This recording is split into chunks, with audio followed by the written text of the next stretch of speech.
سڵاوتان لێبێ و پاشیفتان باش لە هەر شوێنێکن لەگەڵتانین بە کۆمەڵێک بابەتی نوێ و بڕگەی نوێ ومێدەکەین ببێتە جێگای ڕەزامەندی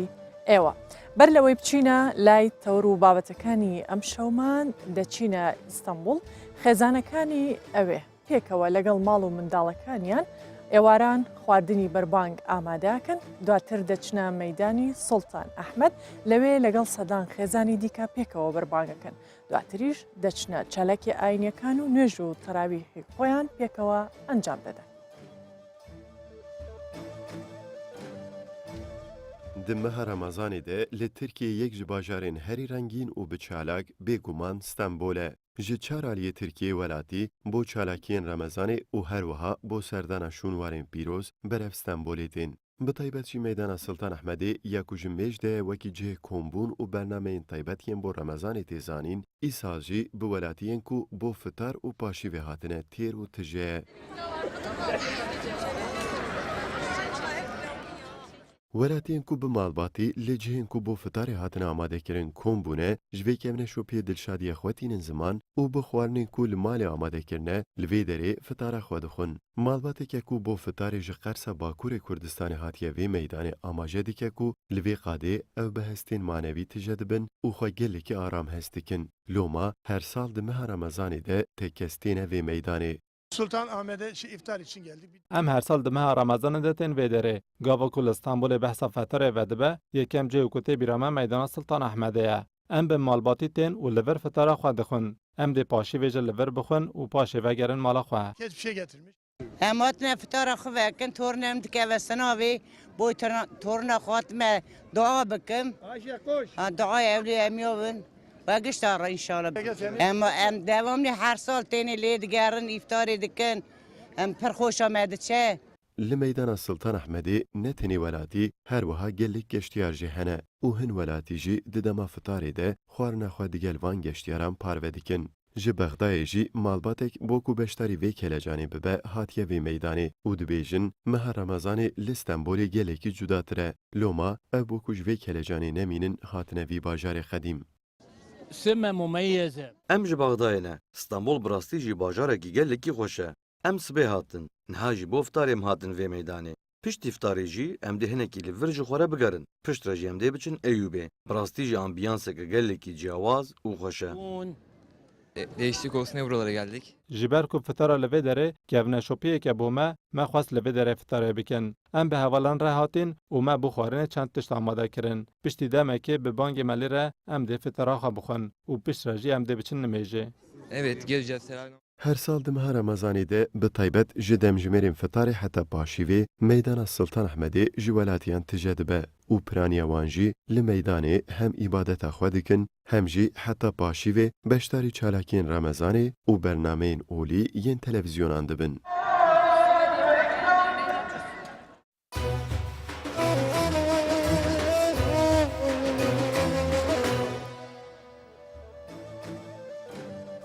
ئەچینە تەوەری یەکەمی پاشیو باس لە هاوسەنگی کۆمەڵایەتیەکەین بە تایبەت لەناو خێزان و لە پەیوەندیە کۆمەڵایەتیەکانیش. بەو پێی ئێستا گۆڕانکاری بەسەر پەیوەندیە کۆمەڵایەتیەکاندا هاتووە چ لە ناو خێزان چ لە دەرەوە. ئەمانە چەندە کاریگەری لەسەر مرۆڤ هەیە، چەندە کاریگەری لەسەر لایەنی دەرونی مرۆڤ هەیە، یان باس لەوە بکەین کە لە ئاینی ئیسلامدا چۆن باس لە پەیوەندیە کۆمەڵایەتیەکان کراوە و چەندە دەبێت گرنگی پێ بدرێت. بۆ قسەکردن لەسەر ئەم بابەتە لەگەڵ ئێمە مامۆستا یاسین خۆشناوە پێشنوێژ و تارخوێن ئامادەیە. مامۆستام کاتت باش، زۆر بەخێر بێ. ئەو کاتە و کاتی جەنابیشتان باشتر ئینشاءالله بە ناوی خۆی پەروەردیگار و دلۆڤان و بەخشندە و میهرەبان. سەرەتا دەستخۆشی و بەرنامە لە جەناب دەکەم و لە تەواوی ئەو کارمەندانەی کە ئەو بەرنامەیە پڕبینەرە ئەو بەرنامە جوانەیە پێشکەش ئەکەن بە برایانی خۆیانیان بە خەڵکی کوردستان بەگشتی جێگای دەستخۆشیە. تەمەنتان درێژ بێ ئینشاءالله. زۆر سپاس. مامۆستا بێم یەکەم پرسیار لەوە دەست پێ بکەم، هاوسەنگی لە پەیوەندیە کۆمەڵایەتیەکان مەبەست لە چییە؟ یان لە ئاینی ئیسلامدا چۆن باس لە ڕاگررتنی پەیوەندیە کۆمەڵایەتیەکان کراوە؟ جوانە. سەرەتا خۆی پەروەردیگار جل جلاله کە باسی هاوسەنگی کۆمەڵایەتی و پەیوەندی کۆمەڵایەتی دێتە گۆڕ خوای پەروەردیگار لە قورئانی پیرۆز هەر بە ئەمری کردووە إن الله يأمركم بالعدل يعني خوای پەروەردیگار ئەمری بە ئێمە کردووە بە یەکسانی ئەم یەکسانیت چۆنە و خوای پەروەردیگار وا پێشانی ئێمە ئەدا وا فێرمان ئەکا کە ئەم یەکسانیە لە ناو کۆمەلگای خۆمان بپارێزین و برەوی پێ بدەین و گرنگی پێ بدەین بۆ نمونە ئێمە کاتێک لە وەکو خۆمان وەکو میلەتی خۆمان قسە بکەین ئێمە کە لە ناو خاچی کوردستانین کە هەمومان میلەتی کوردین پێویستە لەسەر ئێمە ئەم یەکسانی و دادپەروەریە بپارێزین چۆن ئەپارێزرێ بۆ نمونە لە مانجی ڕەمەزان یعنی بینەوە سەر ئەسلی مەسەلەکەمان لە مانجی ڕەمەزانی پیرۆز پێویستە ئەم یەکسانیە تەواو لە بەرچاو بگرین وەکو ئەوەی کە من کە خزمێکم هەیە کەسێکم هەیە سەردانی بکەم ئاگام لێی بێ تێڵی بۆ بکەم و ئەگەر بزانم ئەم خزمەم دەستی کورتە هاوکاری بکەم لە ڕووی مادیەوە لە ڕووی معنەویەوە زۆر گرنگە ئێمەی میلەتی کورد بە تایبەت لەم مانگە پیرۆزەدا و لەم کات و ساتە کە لەو پەڕی عیبادەت داین کە ئەڕۆین بەرە و شەوە بیستەکان پێویستە ئەو گیانی یەکسانیە زیاتر لەسەر چاودا بنین زیاتر گرنگی پێ بدەین بۆ ئەوەی بتوانین ببینە دڵخۆشکەرێک بۆ چوار دەوروبەرمان لەبەرەوەی هەر یەکێک هەر تاچێک لە کۆمەلگای ئێمە کۆمەڵە کەسانێک چاویان لێیە مادام کە چاویان لێیە و ئەیبینن و حەزەکەن ئەو هەڵوێستی هەبێ دەبێ ئەو هەڵوێست بنوێنێ جا هەر یەکێک لە ئێمە بچووک بێیان گەورە دەبێ ئەم یەکسانیە بپارێزێ و بەپێی توانای خۆی گرنگی پێ بدە باشە بینە سەر کللتورێک کە لە ناو ئێمە هەیە لە کاتی هاتنی مانگی ڕەمەزان و بەتایبەت بۆ بەرسەربردننی کاتەکانی شەو گەنجان زیاتر ئەچنە دەرەوە هەندێک جار یاریە کوردەواریەکان ئەنجامەدرێ و زیندوو ئەکرێتەوە بە تایبەت چەند جۆرێک یاری دیاریکراومان هەیە ئایا ئەما چێتە چوارچێوەی بەهێزکردنی پەیوەندیە کۆمەڵایەتیەکان یان لە ئاینی ئیسلام ڕێگە پێدراوە کە کاتەکانی ڕەمەزان بەو جۆرە یاریانە بەسەر ببرێت بەڵێ سوالێکی جوانە کە ئەمڕۆ زۆر ئەم پرسیارە ئەکرێت بەڕووی مامۆستایانی ئاینیەوە سەبارەت بە چوونە دەرەوەی کۆمەڵی گەنجان و پیاوان و حتا ئەو پیاوانەی کە بە تەمەنیشدا ڕۆیشتون ئەچنە دەرەوە بە نیەتی یاریکردن و گەمەکردن لەگەڵ یەک بۆ ئەوی کاتەکانیان بەسەربرن ئایا ئەو کات بەسەربردنە چۆنە لە ئیسلامدا با بزانانی یەکەم جار پێغەمبەری سەروەرمان صلی الله عليه وسلم ئەفەرمێ یەسیڕ وەلا توعەسیڕ ئێوە ئاسانکار بن شتەکان زەحمەت مەکەن ئەگەر بڵین گەنجێک ئەتۆمە چۆ دەرەوە خراپە یعنی بە شێوەیەکی ڕق مامەڵەی لەگەڵ بکەین لە وتارەکانمان لە وتاری ڕۆژی هەینی باز بکەین بە شێوەیەکی توند بە شێوەیە کە ئەم گەنجە دڵی پێبشتی ئەمە نابێ ئەی چۆنە ئەسلی ئەمە چۆنە بەو شێوەیە کە ئێمە دەبێت بە ئاسانی بێ ینی شێوازی گەیاندنەکانمان پەیاممان بۆ ئەو گەنجانە بۆ ئەو پیاوانە بەم شێوێ بێ بڵێن برایانم ئەزیزان خۆشەویستان ئێوە کاتێک ئەسنە دەرەوە ئینجاری سنیانەیە یان بلیاردا یان دامێ دۆمینەیە کۆنکانە هەر گەمێک لەم گەمانە یان ئەڕۆن بۆ شاری یاری یان ئەوە تا مەسەلەن ئەتاری ئەکان هەر گەمێک لەوانە ئێمە نابی بڵین واللهی بە مطلقی حرامە ئەمە نەهی لێکراوە ئەمە خراپە ئەمە پێچەوانەی یعنی کۆمەلگایە پێچەوانەی ڕەوشتی خۆمانە نابەو شێوە بەڵکو بڵین ئەگەر ئێوەش چوون جەوتان گۆڕی هەوایەکی نوێتان هەڵمژی بەڵام بە مەحدود بێ بەڵام بە متەوەسیتی بێ برادری وە مەسەلەن ئەچێتە دەرەوە لە پاشی نوێژی ئیشا ئەچێ بۆ یاری سنیانێ تا پارشی و نایەتە ماڵەوە یان گەنجی وە ئەچێ بۆ یاریکردن و تۆپانێ ناڵێ من دایکم هەیە باوکم هەیە یان ئەو پیاوە بەڕێزێک کە ئەچێتن بۆ چایخانە بۆ هەر شوێنێک لەم شوێنانە بۆ ئەوەی ئیسراحەتێک وەربگرێ سنوورێک دانانێ بۆ ئەم یاریانە لەو کاتە ئەتوانین بڵێن خودی یاریەکە ڕێگە پێدراوە تەنیا کاتەکەی ئەبێت دیاریکراو بێ بڵێ لە خودی یاریەکە زانانی لە ئێمە گەورەتر هەن کە فتوایەکی مطلق بدەن ئەوەندەش گوتراوە ئەگەر یاریەک بکرێ شکانەوەی تێدا نەبێ درۆی تێدا نەبێ کاتێکی زۆری تێدا سرف نەکرابێ ئەمەیان ئەتوانین بڵین تا ڕادەیەک مەکروه ئەویش لەبەر کوشتنی کاتەکە بەڵام هەندێک لە یاریەکان حەرام ئەبن ئەگەر هات و کاتێکی زۆر و یان مەسەلەن زۆر جار سوکایەتی بە یەکترکردن و وەکوی ئەبینی زۆر جار ئەو گەنجە بەڕێزانەی لە ئیسکان لەسەر یاریکردن بووە بە شەڕیان یان لەسەر گەمەیەک لەسەر شتێک لەسەر ناو لەسەر یاریزانێکی ناودار بووە بە شەڕیان ئەمەیان بەڕاستی حرامە بێ ئەمە هەر ئەسڵەن ئەبێتە فیتنە ئەگەر ئێمە ڕێکاری شەڕعی و یاسایی نەگرینە بەر باشە بینە سەر پەیوەندی خێزانیەکان دواتریش پەیوەندی کۆمەڵاتیەکان باسەکەین پێویستە پەیوەندی خێزانیەکان بە چ شێوەیەک بێت و چۆن بایەخی پێ بدرێت ئەرکی هەر تاکێک لە ناو خێزان چییە چ دایک و باوک چ منداڵ لە بەرامبەر یەکتردا سەبارەت بە خێزان ئاینی ئیسلام کاتێک کە هاتووە یەکەمین مەبەستی ئەم ئاینە پیرۆزە بۆ ئەوەیە ئیسلام یعنی ژیانی یەک عائیلە تەواو ڕێک بخات تەواو پتەوکە بۆ نمونە پێغەمبەری خۆشەویستمان سەروەرمان ئەفەرمێ خەیڕوکم خەیڕوکم لی ئەهلی باشترین کەس لە ئێوە ئەو کەسانن کە باشترین من بۆ خێزانیان پیاوێک کە عینەن ئەگەڕینەوە سەر ئەم پرسیارەی کە تازە جەنابەت کردت ئاراستت کرد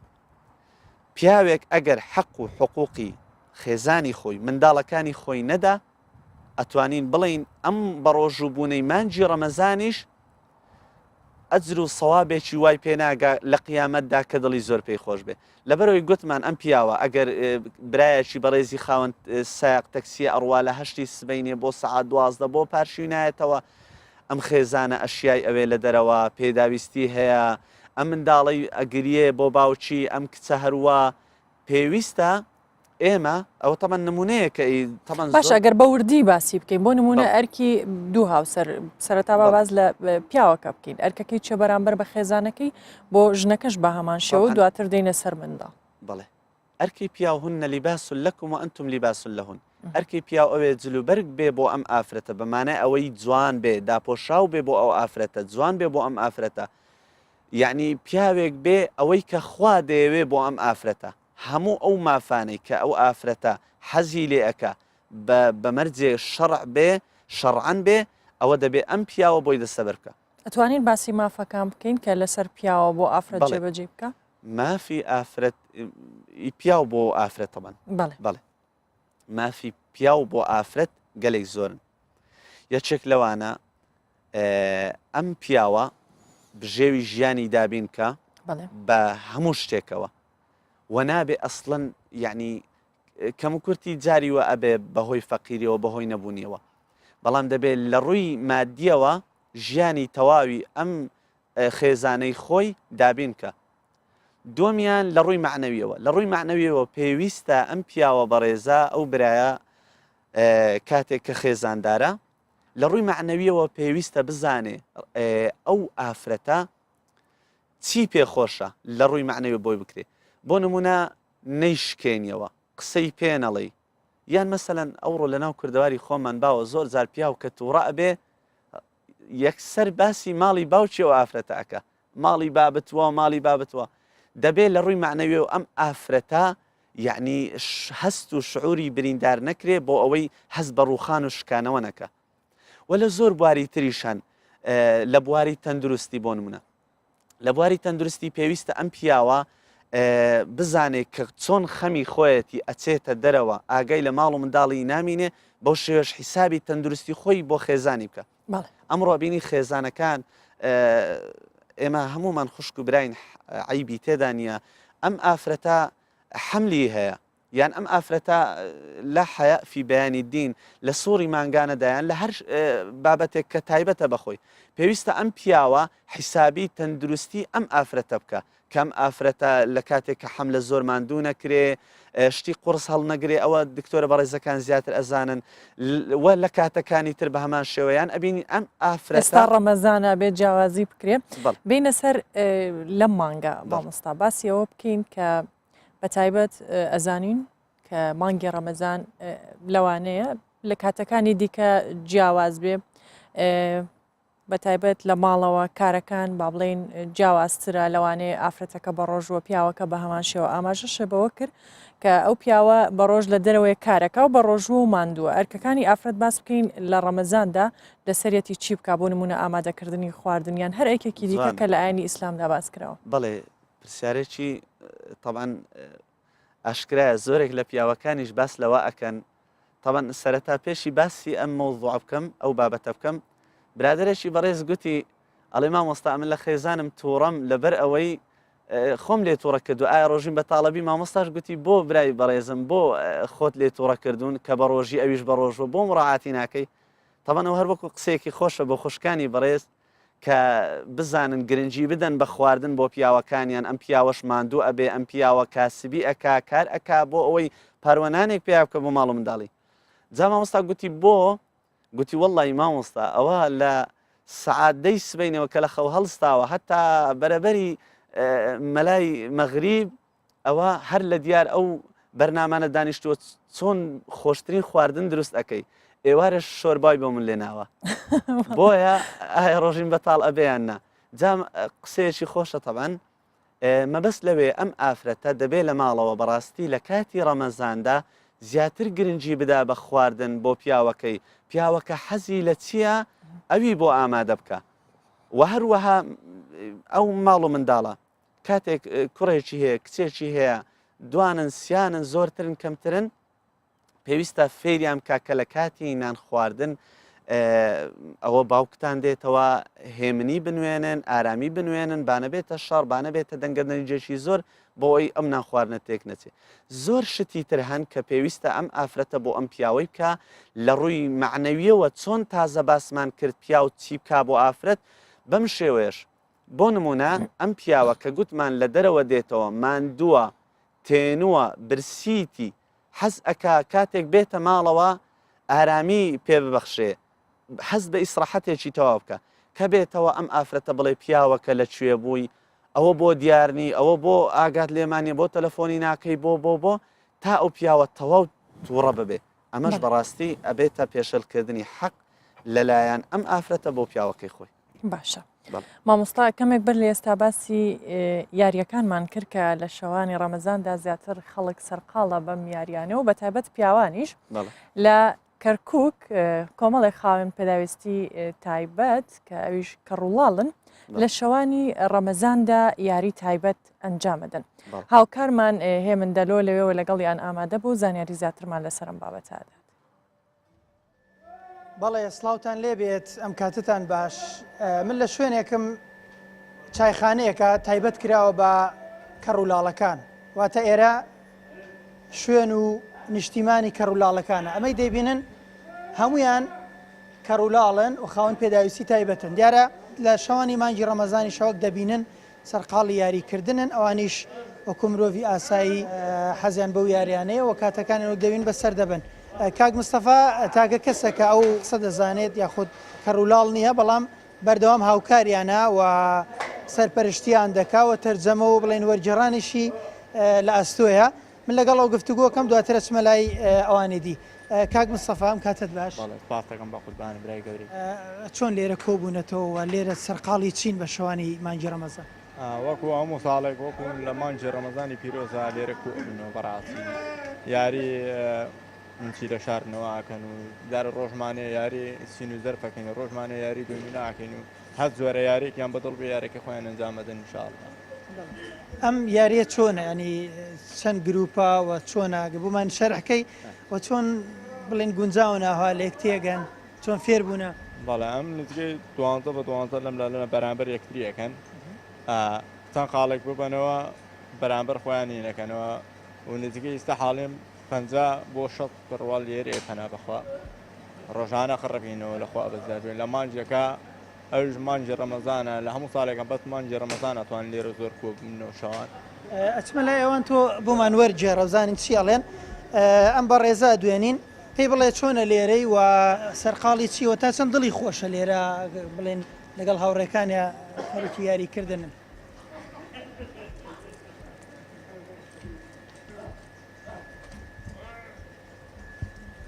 تۆ یەکسەر وەریگێڕە باشە؟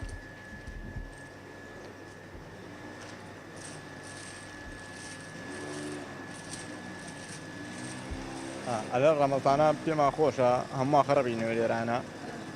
ئەلە تورکمان و عەرەب و کورد هەمومان وەک یەک ئێمە عەبدی خۆی گەورەین هەمومان پێک و لێرە کۆبینەوە و خۆشی دەردەبڕێن و بەڕاستی ئەلێ ئەجاتر هاوکاری یەکتری ئەکەین ناو کوڕڵاڵەکان خۆمان و ئەلە پێمان خۆش هاوکاری یەکتری بکەینە بۆی سەربەرگین لەم کوڕڵاڵانە لەناو ڕەمەزانە ئەلە دوای ڕەمەزان بەڕاستی ناخۆشی ڕووماتی ئاکا بەڕاستی ناتوانین وەکەم ڕۆژانی شوانیاری بکەین بەڵام لەناو ڕەمەزانە پێیان خۆشن ناو شوانیاریەکەن سپاس ئەمەیان پێما بێ لە نەتەوەی عەرەبەوە نییە ئەوەی لێ بپرسانی تا چەند پێکەوە ژیان لە نێو کەڕولاڵەکانە بڵێن ڕەنگی داوەتەوە لێرە ئایا هیچ ئەو کێشەی کە سیاسەکان هەیە ئەمان هیچ کێشەیان هەیە؟ ئەلە نزیکەی 30 ساڵە لە کەڕولاڵەکانە پێکۆم و تایبەت خۆی کەڕولاڵێکی شکۆن کۆنن لە شاری کەرکووکە بەخۆشی جەنابی عارەبە و شیعە شارڕێزم هەیە بۆ جەنابی زۆر خۆشەویستە لەگەڵ کەڕولاڵەکە بەخۆشی ساڵی 2003 ئەمانە ڕێزی نایب کەڕولاڵەکان بووە و زۆر شاوکاری کرد لەگەڵ کەڕوایی هیچ فەرق و جیاوازی لەگەڵ سونە و کورد و عەرەبەمانێ هەن نەکوتە لەخوا بەزیادە باش ئێوە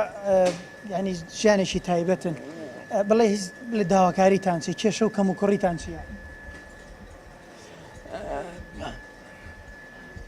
ئەلە داواکاریمان ئەوەیە کۆمەڵەیە کەڕولاڵی شتێکمان بۆ دابنە حکوومەت بێ هاوکارمان بێ بەڕاستیشمان بۆن دابین نەکرا تا ئێستاکە و کەس لە هانامان ناتۆ لە حکوومەتەکان لە دەسەڵاتدارەکان سەرمایهداران کەس لە هانامان ناتۆ بەڕاستی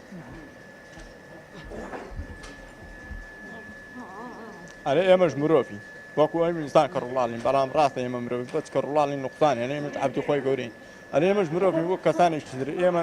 دەسەڵاتی توانای ئەومان نییە وەکو زماندارەکان ئیشی خۆمان بکەین بە تەواوەتی دەست خۆش بێ ئەمانیش دۆمیناکەن با سەر ئەمانیش بدەین سەلام عەلەیکوم کاتتان باش کاک مستەفا بیتە نزیکم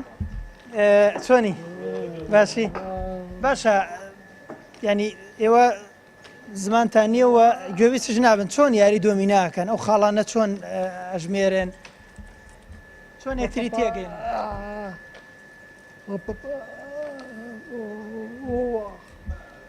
ئەلە لە ساڵی 1970 و 1982 یاری لەگەڵ ئەم کەڕولاڵانە کۆمەڵی کۆن یاریمان کردوەوە لە چەند ساڵ لە 1970 و 1970 لێ پێکەوە کارمان کردووە کۆن ئەلە یاری پێکەوە دۆمینەمان ئەلێ نەماڵ و دڵمان سەخەڵە دەتوانیمانە لێرە ڕووتیا بکەین و دڵمان خۆش بکەین و لێرانە باشە پرسیارێک پرسیارەکە تایبەتیشە ببوورە ئەوانەی کە ژیانی هاوسەری پێکێنن مناڵەکانیشان هەر کەڕولاڵ دەرەچێ یان ئاسایی دەرەچێت بەڵێ خۆشحاڵم ئەو پرسیارەت کردووە ئێستا ماڵ عایلەیەکی ماڵ باو کۆم سوار کەسمان کەڕولاڵە دایک و خۆش و براوان کڕوا بە تەنها بەت مساق دەرسمە و بەداخشەوە ئەم کەڕولاڵەی کاکەیەمان بەڕاستیە ئەوت بەخۆی و خێزاندارە تقریبا 6 کەڕولاڵیان نقطانە کەڕولاڵامیە تا چەند ینی ئیشیانە دەنێ ئیشکاریانە دەنێ بڵێن ئەمان فەرمانبەرن ئیشکاریان چییە بەگشتی؟ هەندێکمان فەرمانبەرن لە شەرکەی غاز و لە شەرکەی نەوت و ئەمانەوە هەندێکمان کاسبیەکەن و هەندێکمان وایە زۆربەمانەیە بێ کاسبن بەڕاستی لەناو کۆمەڵگەی خۆمانە تا چەند ڕێزیانە گیرێت بۆ نمونە تا چەند هەز بە ئازارەکانیان نەکرێت وەڵ ئەو خۆم بزانم تااتەکانم گەنجانی کەوا ئێستا هەڵەسن زەحمەتە وەک زاران نین کە بتوانین کاسبی خۆیان بکەم بەڵام کۆنەکان و ئەم کەڕولاڵەکانی ڕابردوو چەند ساڵی ڕابردوو باشترن دوکانیان هەیە و یان بوون هەنیشانەیە کاتبی خۆیان کود و ئێستا بوونەتەوە ستاپەنا دەست خۆش بێت دۆکو کاک مستەفاوتی ژمارەی بڵێن ژمارەی کەڕولاڵەکان نزیکەی 1600 کەسە لە سنووری پارێزگای کەرکووک بەشێکیان شەوانە لێرە کۆبنەوە یاریەکەن یاری و یارانەی کە پێ سەرقاڵە بن شاردنەوەی گوستیلە و شەوژ هەیە یاری سین و زەرفەکان یاری دۆمینا ئەنی وەکو مرۆڤێکی ئاسایی بەڵام ئەمان بە شێوەیەکی ئاماژە یەکتری تێگەین وەک دەبینانی زۆر دڵیان خۆشە لەوانەیە ئەو مرۆڤانەی کە بڵێن کامڵن هیچ کێشەیەکشان نییە بەقەدەمان دڵخۆش نەبن ئەمەش ئەنی بەهرەیەکە وەکو دەوترێ خی گەوراگەر شتێکت لێ سنێتەوە شتێکی تر لە جیاتیە داتێ بەڵێ من دیارە ینی کوردەوارە لە پڕ زیان قسەیە هەنەوێ هەمویان حەزەکەن قسە بکەن بەڵام کاتەکەرەوە نیە بەگشتی پەیامەکەیان پەیامی پێکەوە ژیانە پەیامیانەوەی کە سیاسیەکانی شاو لەوان بکەن پێکەوژیانی ئاشتیانی نێوان نەتەوەکان نێوان سیاسیەکان پەرەی پێ بدرێ بۆەوەی ئەم شارە کەرکووک لە هەردەم پێکەوژیانی ئاشتیانە ڕووی تێ بکات و بەبێ شار بەبێ تونند و تیژی نەتەوەکان بە شێوکی ئاشتیانە پێکەوە بژێن و پامیشانەوە بوو ینی شوێنێکیان بۆ دابین بکرێ دامی مادی هەبێت دامی معنەوی هەبێت لایەن حکوومەتەوە بۆی کاروبارەکانی ڕۆژانیان و ژیانێکی ئاسایی وەکو مرۆڤێکی ئاسایی بژێت. سپاس بۆ هاوکارمان هێمن دەلۆ لە کەرکووکەوە لەگەڵمان بوو. جارێکی ترە گەڕینەوە لای مامۆستای یاسین خۆشنەوە مامۆستای ئاینی. مامۆستاگەر پرسیاری ئەو یاریە بکەم کە ئێستا بینیمان. ئایا ئەمە چێتە چوارچێوەی کات بە فیڕۆدان یاخود کارێکە بۆ بەهێزکردنی پەیوەندی کۆمەڵایەتیەکان؟ بەڵێ وەکو ئاین وەکو شەڕعان ئەتوانین بڵین کارێکی چاکە لەبەرەوەی ئەوانیش مرۆڤن پێویستیان بەوەیە یەکتر ببینن پێویستە کەمێک تێکەڵ بن کەمێک نەک بەو شێوەیە مەسەلەن کەمەکەی لەوە بێ ئەوانە هەندێکیان ئەبینین ناتەواون لەوانەیە پەلاماری یەکتر بدەن بۆیە وەکو پێویست یەکتر ببینی وەکو پێویست چاویان بەیەک بکەوێ چونکە مرۆڤن پێویستیان بە گۆڕینی ئاو هەوا و ژینگەیەکی تازە هەیە ئەگەر بۆ ماوەیەکی کەمیش بێ. واتە جیاوازی هەیە لەگەڵ کەسێکی ئاسایی کە هیچ گرفتێکی نەبێت؟ بەڵێ کەسانی ئاسایی چۆنە کەسانی ئاسایش بەو شێوەیە ئەتوانن یاری بکەن ئەتوانن هەندێک کاتی خۆیان بۆ یاری دابنێن بۆ خۆلەبیرکردن دابنێن بە هەر شمەکێکی یاریکردن بێ بەڵام کە گوتمان دەبێ بە شێوەیەک بێ کە لە سنووری خۆی دەرنەچێ بۆ نمونە ئەبینین کەسانێکی ئاسایی هەن لە کاتی یاریکردن تۆپانێ ئەوەی لە نێوان ئەو بۆ نمونە ئەو دوو گەمە جیهانیە لە نێوان ڕیال و بەرشلۆنە ئەبینین قمار دروستە بێ قمار ئەکەن لە شوێنەکان لە هەندێک لە باڕەکان لە هەندێک لە کافتریایەکان ئەوە ئەبێتە حرامێکی مطلق بەڕاست چونکە خوای پەروەردیگار لە قورئانی پیرۆز فەرموویتی إنما الخمر والميسر والأنصاب والأزلام رجس من عمل الشيطان فاجتنبوه یەکێک لەوانە قمارکردنە دەبێ کەسانی ئاسایی کاتێک یاری ئەکەن کاتی خۆیان بەسەر ئەبەن لە یاریکردنێک لە چاوپێکەوتنێک لە کافەیەک لە هەر شوێنێک دەبێت ڕەچاوی ئەوە بکەن تووشی قمار نەبن تووشی شکانەوەی یەکتر نەبن و هەروەها خۆ هەڵکێشان لەسەر یەکتر بۆ نمونە من کەسێکم دەوڵەمەندم کۆمەڵێک کەسی دەوڵەمەند هەڵ ئەبژێرم ئەچین ئەمە هاوڕین بەرامبەر کەسێک دائەنیشم یان ئەبینم کەسێک کە کەیفم پێنایە بەرامبەری دائەنیشم هات چاو لە ئێمە بکە ئێمە کەسانی دەوڵەمەندین تۆ فەقیری تۆ چت نییە لەو کافەیە یان لەو شوێنی یاریکردنە دەبێ ڕەچاوی ئەم خاڵانە بکەین ئەگەر ناگەمەکردن هاوڵانی پێغەمبەری خوا صلی الله عليه وسلم حتا پێغەمبەری خۆشمان صلی الله عليه وسلم ڕای کردووە بەسەر ئەسپەوە لەگەڵ خێزانی و هەروەها هاوڵان بە کاڵک لە زمانی کۆندا ڕق ئەکرایەوە وشک ئەکرایەوە ئینجا بەدارێک لیان ئەدا وەکو تۆپانەیەکی ئەوڕۆوا بووە یان زۆر گەمەی تریان کردوون یان مەلەوانیان کردووە ئەوانە هەمویان جائیزن بەس کە گوتمان دەبێت لە قومار و لەو شتانە بە دوور بێ کە خوای پەروەردیگار حرامی کرد. جارێکی تر بینەوە سەر پەیوەندیە کۆمەڵایەتیەکان بە نمونە دراوسێ وەربگرین. جاران لە کۆمەڵگەی ئێمە کللتورێک هەبوو ڕەنگە ئێستاش لە هەندێک شوێن هەر هەبێت کە لە کاتی بەربانگ خوان بۆ یەکتر ئاماداکرایان لە ماڵی یەکتر خوان ئەخورای سەرش لە نێوان خزمەکان لەوانەیە ئەو جۆرە کللتورە مابێت ئەمە چەندە گرنگە بۆ بەهێزکردنی پەیوەندی کۆمەڵایەتی یان چەندە لەسەر موسڵمان پێویستە کە کاتەکانی لەگەڵ ئەو کەسانەی کە نزیکن لێ یان ما بڵین دراوسەی یەکترن چه خزم بێت لەگەڵ ئەوان بەسەر ببێت. لە ئاینی پیرۆزی خۆمان کە ئاینی ئیسلامە پێغەمبەری خوا صلی الله عليه وسلم ئەی فەرموو بە هاوڵەکانی بە دۆستانی بە ئەسحابەکان بەگشتی مازالە جیبریل و یوصینی بالجاری ئەی فەرموو ئەوەندە حەزرەتی جوبرائیل ئامۆژگاری ئەکردم وەسیەتی ئەکردم بە جیرانی حتا گومانم وابرد ظەنەنت و گومانم وابرد کە یعنی میرات لە یەک ئەگرن زمانی خۆی لە زمانی کۆندا جیران بەڕاستی یعنی خزمەتی یەکتریان ئەکرد ئاگایان لە یەکتر بوو بۆ نمونە ئەوەی جەنابەت باست کرد کاتێک کە بەربانگە سینیەک پڕەکەن لە خواردن بۆ ماڵی جیرانەکە ئەنێرن شتێکی زۆر جوانە زۆر دڵخۆشکەریشە لەبەر ئەوەی ئەتۆ لە ماڵێ بۆ نمونە ئەبینی بۆ نمونە یا پراغ لێنراوە برنج و مەرەگەیە ئەڵەی دوێنێشم خواردیە خۆزگە شیوێکی تر بە لەو کاتانەدا ئەبینی شیوێک دێک کفتە دەیان هەر خواردنێک لەمانە ئەبێتە دڵخۆشکەر و دروستکردنی عیلاقە و پەیوەندیەک کە خوای پەروەردیگار پێی خۆشە ئەتوانین بڵین لە کۆندا جیرانەکان زیاتر قەدری یەکتریان ئەزانی وەک لە ئێستادا هۆکاریە و گۆڕانکاریە بۆچی هەمیشاڵین لە کۆندا پەیوەندیەکان بەهێز بوویان خەڵک زیاتر تێکەڵ بوو وازحە لە کۆندا لەبەر ئەوەی تەکنەلۆجیا وەکو ئەمڕۆ نەبوو فەیس و ئەو هێڵە ئاسمانیانە ئەو ئیعلام و ڕاگەیان نەبوو ینی بۆ نمونە سیارە نەبوو یان کەم بوو بۆ نمونە ئەو وەسائلانەی مرۆڤ پێی مەشغوڵە بێ کەم بوو بۆیە ئەم جیرانانە ئاگایان لە یەکتر بوو سەردانی یەکتریانە کرد بەڵکو ئەمانەوە ڕۆژێک دوو ڕۆژ زیاتر کەمتر دائیمەن هەمیشە پەیوەندیان پتە بوو بەڵام ئەمڕۆ بەهۆی ئەم ڕاگەیان و ئەم ینی ئەم شەبەکە ئاسمانیانە خەریکە سەبرە لە یەکتر بە دوورەکەوینەوە یعنی زۆر جار ئەم نمونە باوە وڵاتانی وەکو ئەوروپا کە لە قیمەی پێشکەوتن و ثەقافەت و حەزارەتدان ئەبینی زۆر جار پیاوێک مردووە دوای سێ چوار ڕۆژ بەهۆی بۆنی گەنیوی ئەم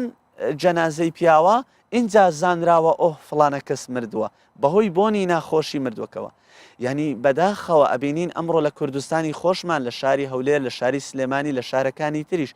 جیران زۆر پەیوەندینیە بە جیرانی ئەوەی ترەوە یعنی بەداخەوە لە کۆندا جیران کاتێک کوڕێکیان ئەمرد کەسێکیان ئەمرد ئامۆزایەک خزمێکیان تەلەڤیزیۆن لەم ماڵە هەڵنە ئەکرا ئەیان گوت عیبە لەبەرەوەی جیرانەکەمان تەعزیان هەیە بەڵام ئەبینین ئەمڕۆ کابرا هاتووە بۆ لای مامۆستایان چۆشکایەتی کردووە کاکە من تازیم هەیە ئەو ماڵە بۆ دەنجی تەسجیلیان ئەوەندە زۆرە دەنجی تەسجیلی سیارەکەیان یان تەلەڤیزیۆنی ماڵەکەیان من تەعزیم هەیە من کێشەم هەیە و ئەم خواردنەکە پێشان ئەوەندە زۆر بوو ئێستا نەماوە و هەروەها مەرحەبا و سڵاوکردنیش لە یەکتر کەم بووە بەداخەوە بە تایبەتی هەندێک محەلە هەنە لە شاری هەولێر لە شاری سلێمانی کە بە محەلەی عەشائیریەوە ناویان ڕۆیشتووە تا ئێستاش جیرانەکان زۆر زۆر ئاگایان لە یەکترە محەلە نوێیەکان بەو شێوێنێ بەڵکو خەریکە ینی تەواو ئاگایان لە یەکتر نەماوە مع الاحترام کە هەمویان ئینسانی چاک لە هەموو شوێنێک لە محەلەی کۆن و ئێستادا هەیە باشە بینە سەر خزم و کەس چەندە گرنگە پەیوەندی نێوان خزم و کەسەکە ئەمە خی پەروەردیگار باسی سەردانکردنیش بکەین بەڵێ پەیوەندی خزمایەتی زۆر گرنگە پێغەمبەری سەرۆرمان صلی الله عليه وسلم بەس لەوە ئەکا فێرمان ئەکا خزم دەبی ئەوەندە یەکتریان خۆش بوێ ئەوەندە لەگەڵ یەکتر تەبا بن و هاموو شۆ بن و هاوخەمی یەکتر بن حتا ئەگەر خزمەکەی تۆ نەشهات تۆ نابێ بیپچڕێنی بڵێ وەڵڵا ئەو نەهات منیش نایچم یان من 2 3 جار چوون بۆ ماڵیان ئەو نەهات وەڵامی نەبوو پێغەمبەری خۆشەویستمان زۆر جەخت ئەکاتەوە لەسەر خزمایەتی و لە قورئانی پیرۆز چەندەها ئاەت هەن باس لە پەیوەندی خزمایەتی ئەکەن کە ئەوەش گوتمان وەکو مەسئلەی دراوسێ لە کۆندا زۆر بەهێز بوو لەگەڵ یەکتر باش بوون لەگەڵ یەکتری هاوخەم بوون بەڵام ئێستا خەریکە کەمێک لاواز بێ بەڵکو لە هەندێک شوێن تەواو لاواز بووە خزمایەتیش بەم دەرەجەیە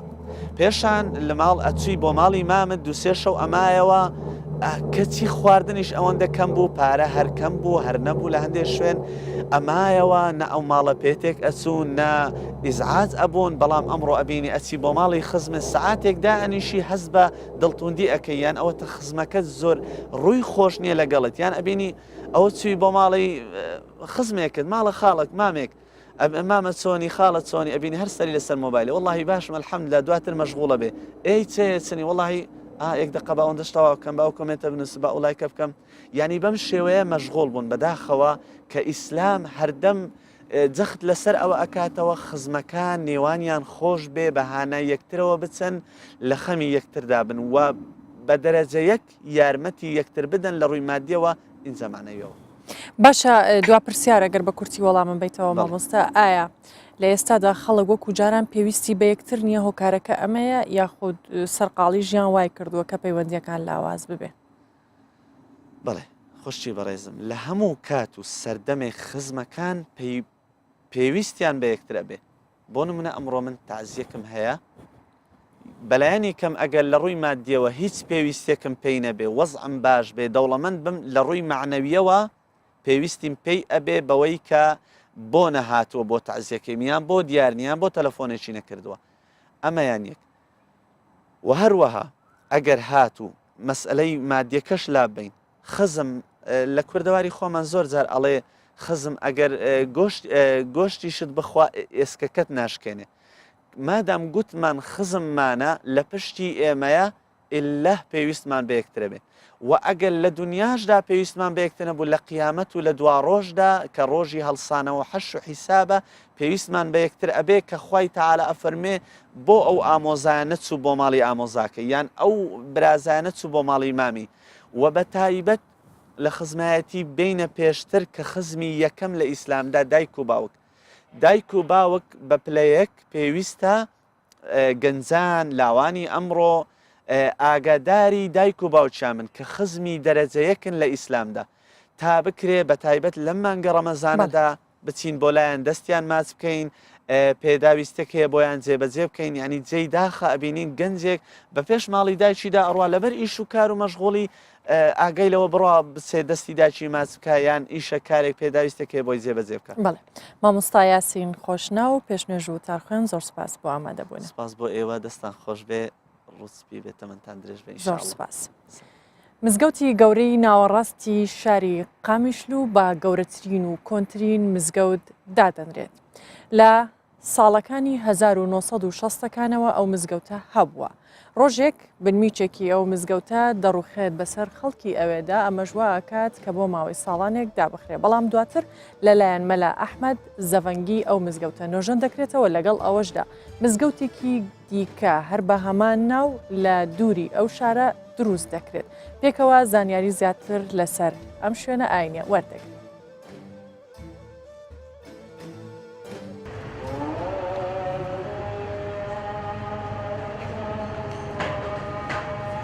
ئەv مزگەفتە مەزنە لە باژارەی قامشلۆ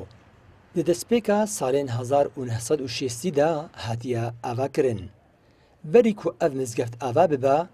مزگەفتەکە بچووک لە ناوەندا باژێر نێزی بازارە سەرخەتیان ژدار و کەلپیچان هاتبوو ئاواکردن. لێ جارەکێ دنمێژە باربانگا سبەهێدا با نێوێ هەرفی مفتیە باژێر مەلا ئەحمەدی زەڤەنکی و بە ئالیکاریە هەن خێرخوازان ئەv مزگەفت ئاواکردن.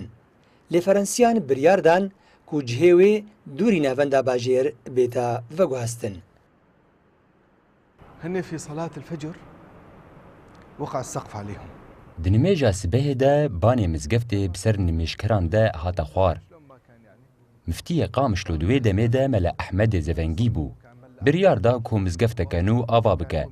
کۆمیتەکە ئاواکردنێ بسەرکەشیە مرۆڤێکی ئەرمەنی هاتە دامەزراندن. وڵاتیان دەڤەرێ ئالیکاری پێشکەشکردن و ئەv مزگەفت ئاواکردن. وجابوا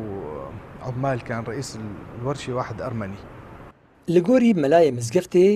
ئەv مەزنترین و کەڤنترین مزگەفتە لە باژارەی قامشلۆ و لەسەر نەخشە و شێوازین مزگەفتên تورکیە و سەردەما ئەیوبیان هاتیە ئاواکردن. هەروەها منارەیە وێژی ji alî dirêjbûn şêwe û nexşeyan ve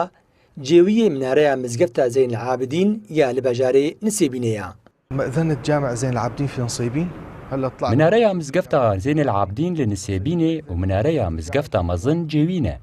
بە هەمان نەخشە و شێوازی هاتنە ئاواکردن وەکی وان تەڤایە هەرێمێ تونەنە. نمط أيوبي. درۆژên ئیناندا û di meha Remezanêda هەرهاتنە نمێشکەران gelekî zêde dibe û bi giştî zêdey 1200 nimêşkerî dikarin di heman demê de cihê xwe di mizgeftê de bigirin. Rêveberiya şûnewaran di hikûmeta Sûriyê de û ji ber giringiya mizgeftê مزگەفت و منەرەیە وێ وەکی جەهەکی دیرۆکی و شوونەواری تۆمار کردە لۆمە گوهدانەکە تایبەت لێ تێکردن. دلۆڤان چەتۆ کوردستان 24 قامشلۆ.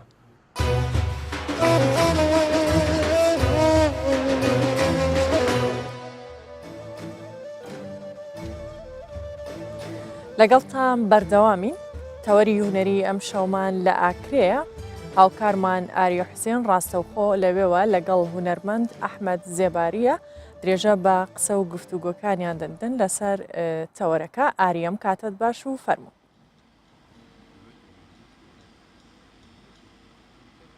بله سارا دمێتە و تەماشەوانان جی باش بیتن وەکی تاماشە پێداینها ئەم لە باژەرێ ئاکرێت گەلۆینە ئەف جێ و ئەم لێنە دەبێژنێ سەرێ گرێ ئاکرێک و لە پشتمە کەلها مێری و کەلها کەڤنا باژەرێ ئاکرێ هەیە هەردیسان هەردوو گەڕەکێن کەڤنارên باژەرە ئاکرێ گۆراڤە و چوستەیان هەنە ئیشەف li vêre me mêvandariya hunermendekî filklor û dengxweşê devera Akrê kiriye ku ew jî kekê Ehmed Zêbariye her dîsan di gel wî da lêderê sazeyê dêrînê bajarê Akrê kekê Şivan Qadir Akreyîl vêre gelme îşev em dixwazîn ji bo we û temaşevanên Kurdisan 24 di nava bernameyê paşîv da rewşeka xweş ya filklorî bi stranên dîwan û kûçk û dîwanan her dîsan stranên ayînî peyda bikin li ser vê yekî jî ez dixwazim biçim cem hunermendê xwe kekê Ehmed Zêbarî îşev tu bixêratî serçeva bû bername spas ku tu beşdarînەوە بخيراتن قناة 24 بخيراتن بو باجري آكري هنگلا بخيراتن بو شب خوش مبارك رمضان كو ام بو بنارت قناة 24 سرانا و يت آهيني و ام ديوانا و خوش كينو ان شاء الله دل گهدار و بنرا بينو ام عمري خو خريط خدمتا ملت خوي كرداين بله سپاس بوتاجی یعنی که احمد از خازم لوی کی دست بکم تاش سالا چند دساویت استران گودنی تو گنج بویان جی تمنه که تو ام بجین لاواتی دست از خازم کود دساویت استران گودنی تو مالک استران بجان بویان جت خواست هم خو تو فیر استران گودنی بوی نه والله کو مروت من نید کو باب مسترانا بیشتن بس من بسمام خودید کو استرانا بیشتن گوت استران گوتن هر دو کو استران بیشمون بس بچی کات یا خو مستران گوتن اصل آخری بوم خلکی آخریش گلک پشگیر یا متکرو پال درآمد کرد که اسب مستران بیش و خلکی مثلا قضا آخری گشتی همی عشیرت و همی خلکی دور برید آخری بشگیری من آخری که اسب مستران بیش اگه استران بیشش بخو استران بیش نبیتن زحمت بیت استران بیش کس خورتی نکرد استران بیش بس پا ده یزیرک بیتن و استران فلکلوری و گلک استران بربن دشت شهر استرانه کد و دشت استرانه همون رنگا بیشتن بله که احمد تا گفت که از آخری فیری سران گوتیم و ایدی انتخازن یعنی که وگاوی تماشاوان کردستان 24 دباغ خلکی آخریش گلک لبند ما بیتن یعنی انتخازن که بسترانه که تو روشا آخری یا وی دمی و حتی که وگاوی که تخاص بده دل خواسترانه که با آخری بیجی بوما تماشاوان کردستان 24 بکه دیاری خدمت بینرو خلکی آخری و خلکی دور برید آخری خره بو اود استرانه آخری بیجی بله كم صالح اشتي وسي وقوتي آکرێجی هێبین دارم آکرێجی هێبین دارم هەر توی بیکە هەمی شارم هەندی تەدبینم تێر نابێم هەر جارەکێ و هەزار جارم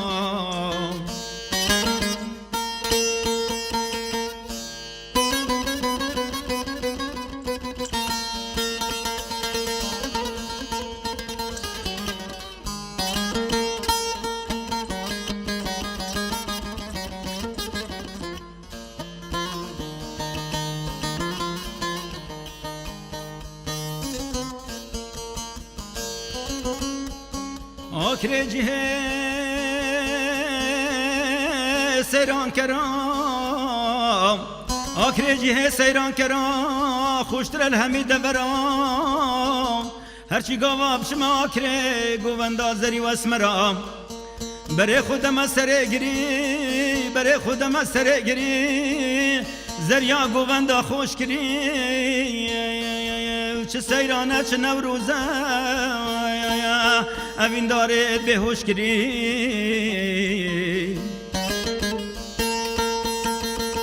نشم بجیم نشم آکر از یه دور بیم نشم بجیم از ده پیر بیم بلال آکر از فقیر بیم نکل شاردی که میر بیم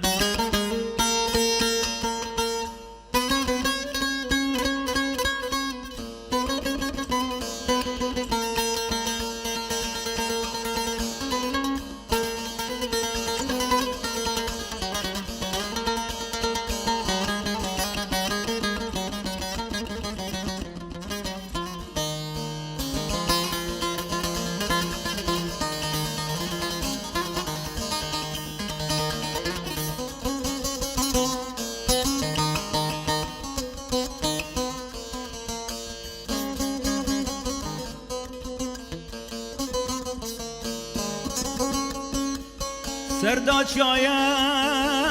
آکر سرداچیایا برداشارم هر چار وقت توی بهارم هر نصیفه باش ببینن هاوینگ که چندا سارم ده بودل من و کلیم هناوت من که یا خولی ده بودل من و کلیم هناوت من که یا خولیم خون از خون داره تمام بهوش و دل داره تمام خون از خون داره تمام بهوش و دل داره تمام احمد از خازم کو یعنی مزتر دم هم سترانن دن جوبیجنست که جبر کو سترانن که احمد زواری گله زورن ای شف یعنی هم خازن کو هم دنوا ماه رمضان داینه اما دک بین سر افنین خال سروی که احمد وک هنرمند روزانان هات تو دنوا ماه رمضان کو هم دنوا ماه رمضان داینه تو روزین خو چوا درباز دیکی خود یا پتر همیا از روزت خو نوستنی و درباز کن بله پا هند جوراش از شعرات دون مبری خو وزانا بابا مرخاصی هوزانا که با من فرکری از ملبره از تومار که مل استودیو حسن شنگوی یا خوشه و ده انشالله تومار کم بو بینه رو بو گهدار ده برهف کم انشالله که احمد زیباری بیشین کو که احمد سترانش بلی ستران کوچ کو دیوانا و گووند ام ستران هنی ستران آینیان کو بجین طریقات صوفی گریج ته هنه ام تخازین کو تو دفع خال دستی خو بگیری و ستران که آینی جبو ما تماشاوان بک دیاریش بر کو وگاوی دم که ما ایدی تماشاوان لبند پاشی و نجبو کو پاشی و که خوش بخو آماده بکن دنگ که خوش جاوت خازن بله ام بکن مدح رسول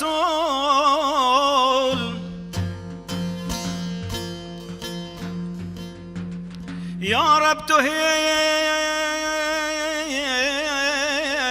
يا مبكي قبول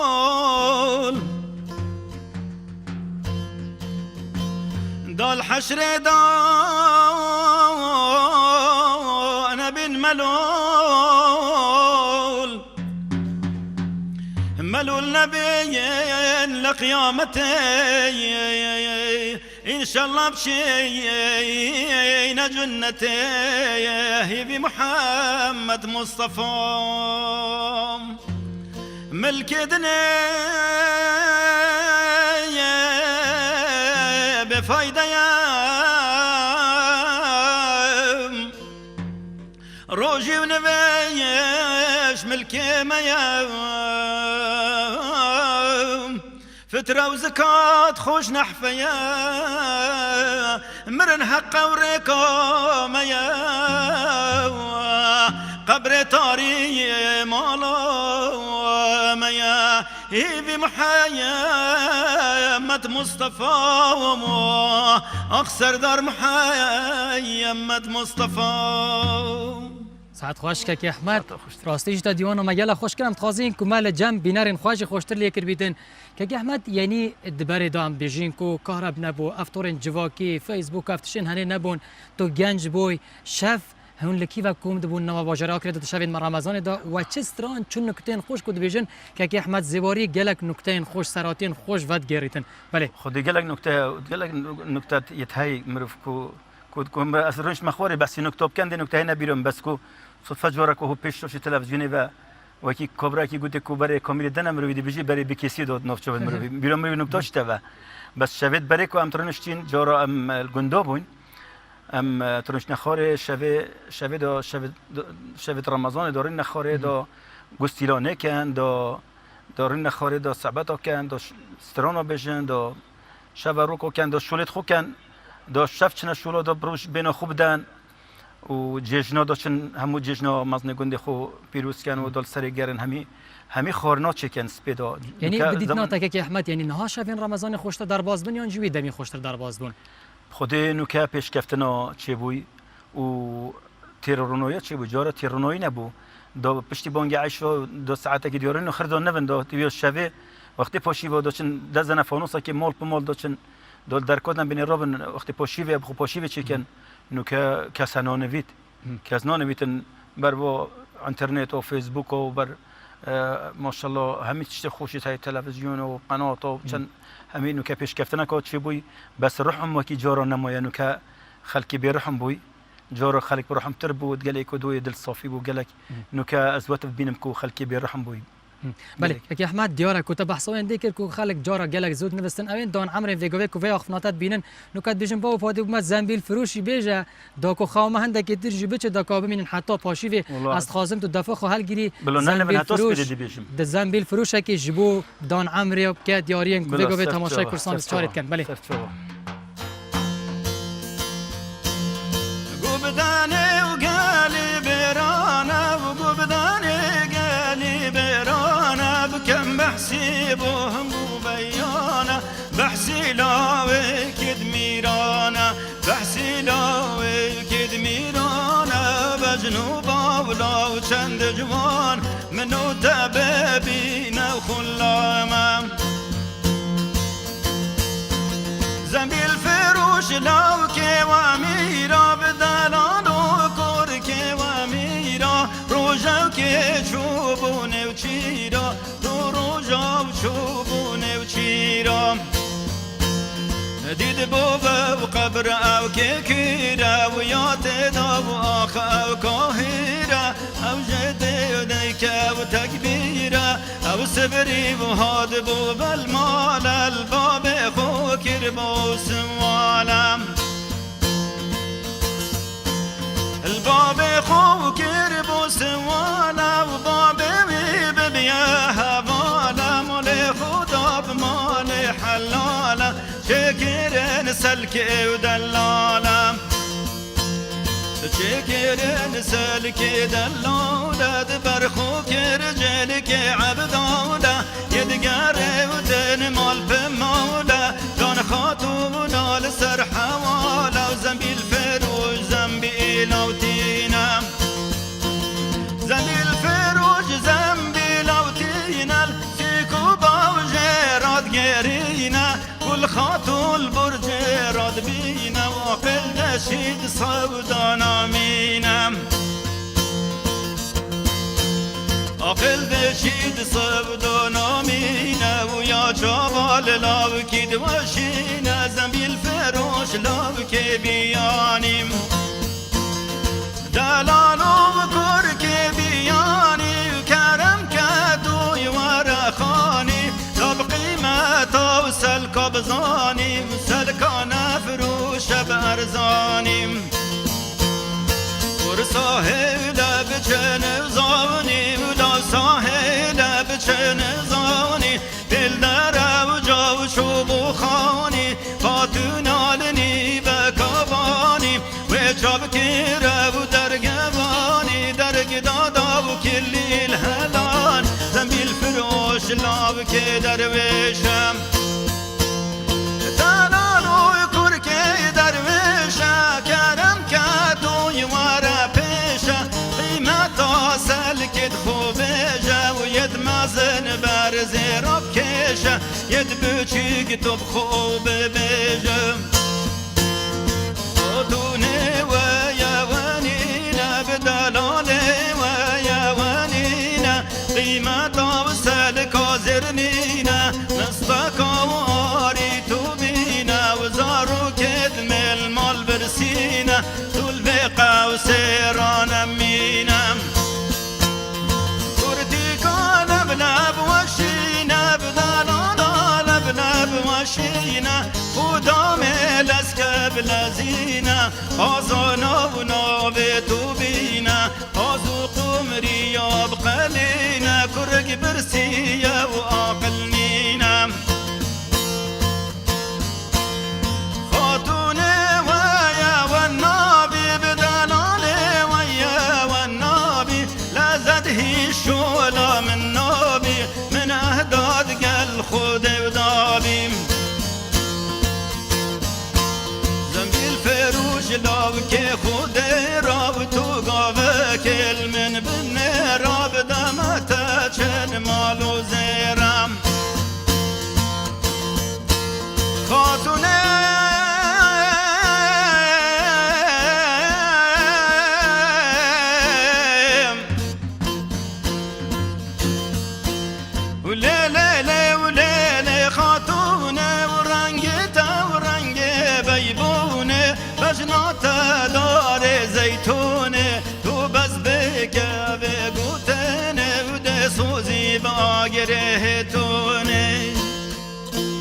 یا درێژە گەلک نکن کو که شوان جبراسی تلنتین زرین کو یک جوان لیدرین سازی کو دا کرده هر هنرمندی که دیرین جهات با کری و کمینا ایاس اردوان که تحسین هر کس کات بته ساج بوله تاف شوش دیوان ما گلک خوش کردم سپاسیتش کن که احمد ام بین سرویه کیجی استران انت زیاتر ین آینی نه یان کوچ کو دیوان یان جن اجتماع پروارینه لسر چه تشتکی زیاتر خاص استران خود من همون رنگ استرانات گوتی استرانات آینیت گوتی استرانات دوات و دیلانات گوتی استرانات دیبی کارا کوچنا هسترانه کی شوی خوی هی کوچنا کورت کبن بو مثلا چنا دیبی که راب دوارا جارا چنا دیرا استران خو هی اكو ترنش نخاره نارینکو استرانت خوی تایبت تایکو بی جور دو بیتن زاوات بنا جوری کو زاوای مثلا بنا سر شوی کو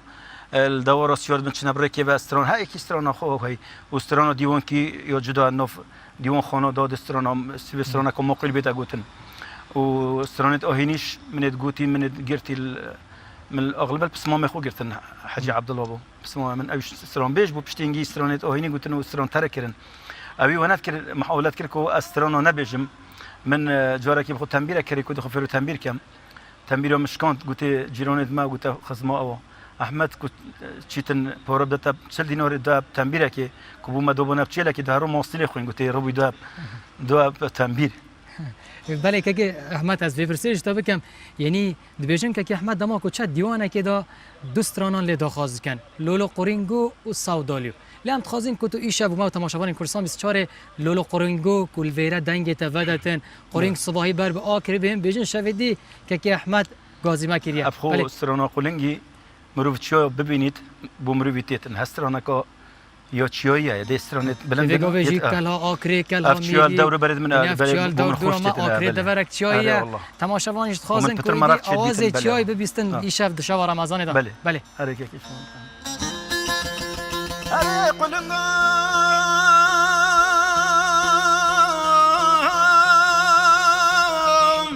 خوشوانا گبد و خمه یا سلبل من شام غزانا تبعنا جميع جميع جاي بخبرم جبشنا بجاني لقندو شراد قرم لي وزين ظانم كان قلنقام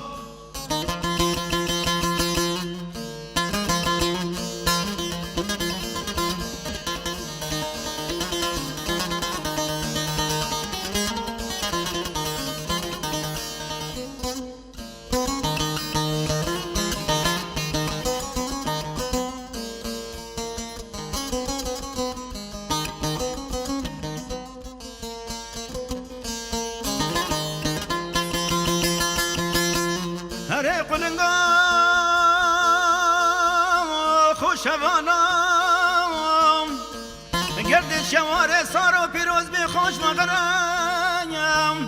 هندي هزت بيتن هرانيا برف زوزانا هرانيا زوزانا شرف دينا بقري سرو بنا كت بيجي قلنقو روشن ورينينا قلنقو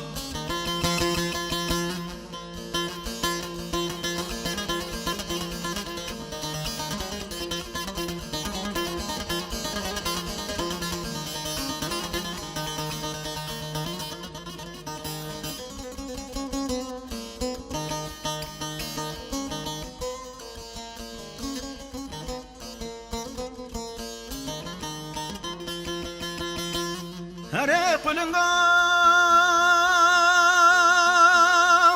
هرچیا او کم نوارد منا لسریوان همیا یا زومو زوزان هنا یا هره همی زوزانا البرکبیت بفردانا یا و بیج خربری وانا کاروشن ندگلوانا قلنگا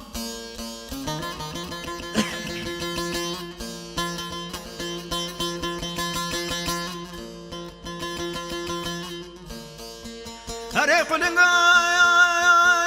یا زوزان شرفینا بگره سرابنا یا هره همی زوزانا یا هره دشتا گورو کابنان یا هره تستا بداوه نگومان که ساتیا یا بیجه هنده درنگ زمانا یا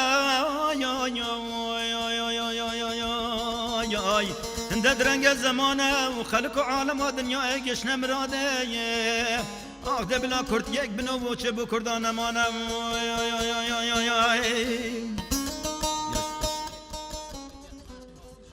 دیوان ما گله خوش کردی خواستین که ما خوشک لجم تماشاوان کورسان بسیارش پیدا کردید که احمد از وی پرسیل تب کم نها اف هنر کوچک و دیوانان هنر فلکلوری دیرین ما کردان یعنی ویگوی تو چاواد بینی گن چاوا خود دنی اف هنر برف جناف چونه یا برف پیش کفتنه خود از بیشتر کی فلکلوری و کی استرام بیشت کو خدمت کردی برف ناف چونه چون کی بو خرا یعنی و کی کو ام گلیب و حکمت خود کینو بو دوم دستگاه حکومت اوید کو وزارت روشنبیریه یانو اوید کو جید برپرس پشت خوا کریه استرام بیشت کو خدمت کری و پشت خوا کریه فلکلوری و که فلکلور بیت پاراستن فلکلور یعنی اوید بدنی اهتمامک بدنی کو فلکلور نمریتن فلکلور بیت خدمت کرن و نجام بیت و کو خلقک اوید گنج استفاده لی بکن ناس اوید گنج استرانانی دی بیشن عمری استرانانی گلک چند هایی وکن دی بری خو کنیم دی مرید بس فلکلور نامرید فلکلور ناف خوینا ملت خدا جیتن او ملت کو فلکلور نبید و فلکلوری پیش نکبید او ملت نویت ناسین ملت فلکلوری تینا ناسین بله که احمد براستیجی شف دیوان ما گلک خوش بید گلوه لی دیارک کو دم ما گلک کرد براستیجی ما خواست یعنی حیا کو سپیدج هم چه وینا ایدی یعنی از بارم کو تماشاوان ماج نخوازن ام دومای ببینیم لی دیارک کو دم ما اسات خواستن از خوازن دومای اخفناتا ورگریم کو شفت و میوان برنامه بود چه پیام کرد و ما رمضان دو ای شفت چه هادید بله پیام من رضا صلوات من بو همین مالبات شهیدانه بو همو پشمرگانه اف آهنگا امت که مدیاری بو پشمرگا یکی که بروکت شریل بروکت کو خدمتت کن و کو دوامت کن و بو مالبات شهیدانه و رضا صلوات من پیام من نیا کو گلک از حس کن بیشم همو کرد ببنا ایک دست ببنا ایک دل ببنا براید ایک بو برجماندی حزبا بو برجماندی خو بلا بس کردا پاش بخنو بس کردا دیمای بخنو همی بو پیش دشمنا و همو ایک بن همو ایک بن دو کرد بگنا ایک اف پیوامن از حس کم کو همو کرد هدی بیشن ست تلویزیون و نوکن ده همو کسا که هچی مزنا که هچی مسئوله که هچی کو تاخون بجنی ام تیوی مالا کردی بیت ایک دی مالا کردی خرد تنزلی با ایکو دوب کن دا همو کرد ببینه ایک بله گلک سپاس بوده همجد خوازن وی پیامات بگیتن یعنی سپاس ایشاف و دیوان ما گله خوش بکر بو که شوان قادر اکری براستی جی تلنتین زرین ایشاف بساز خو تا دیوان ما گله خوشتر که بو سپاس بوده جی کو ایشاف این میوانی ما بون و اف در فد دام و تماشاوان کورسان 24 هیوی خوازین کمدنا و برنامه پاشیف دا کیف خوشک باش درست کری بیتن جبو تماشاوان کورسان 24 هم دیسان جبو هفکارین خوشی بله سارا خان ام دیوگرن جمتا دیاره کوواجی د برنامه خدا هن توارین دیهنه بله آری حسین لاکری و لگل من بوی سپاس بو تو سپاس بو میوانه کشید بله برزن چین افغانستان لوی خلقکی بهوی سختی جیان و بجیوی نبونی کار و بهوی شر هەروەها ناسەقامگیری لە وڵاتە وای کردووە کە بە ئاستەنگ ژەمێک خواردنیان دەست بکەوێت بە تایبەت ئێستا کە ڕەمەزانە و خەڵکەکە بۆ ئەوەی یەک ژەم خواردنی بەربانگیان دەست بکەوێت ئەبێت ماوەیەکی زۆر ئازار بکێشن ئەویش بەڕاوەستان لەسرە بۆ کاتێکی زۆر و ئەوەی باز دەکرێت لە ئەفغانستان داهاتی تاکە کەس لە دۆلارێک کەمترە کە ئەمەش وای کردووە ژیانی خەڵکەکە سەختتر بکات پێکەوە زانیاری زیاتر وەردەگرێت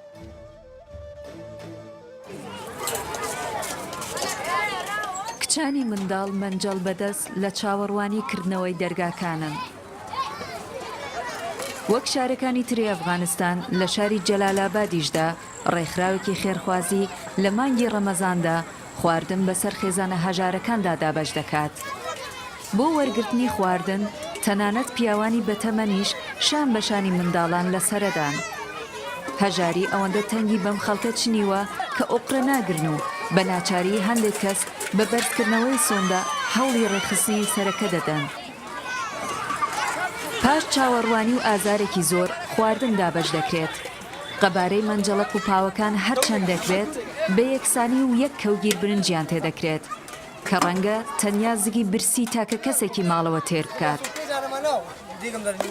ئاستی هەژاری لە ئەفغانستان یەکجار بەرزە. لەگەڵ پاشەکشەی هێزەکانی نێودەوڵەتی لە ئەفغانستان بە ملیاران دۆلار هاوکاری دارایی بۆ ئەم وڵاتە کۆتایی پێهات. بەهۆی ناسەقامگیری و شەڕی بەردەوامی حکوومەتیش لە دژی چەکدارانی تونڕەوی تالیبان لە ساڵی 2011 و لە ئاستی لە 138ەوە بۆ لە 155 لە ساڵی 2017 بەرز بۆتەوە. هەر بۆیەش نیوەی خەڵکی ئەفغانستان ڕۆژانە داهاتیان کەمترە لە $1. جیا لەوەش لە کۆی 34 پارێزگای ئەفغانستان بیسیان بەدەست وشکە ساڵیەوە دەناڵێن و پێویستیان بە $میلیاران هەیە بۆ بژانەوەی ژێرخانی ئابووری وڵات. لەیلا حەمید، کوردستان 24.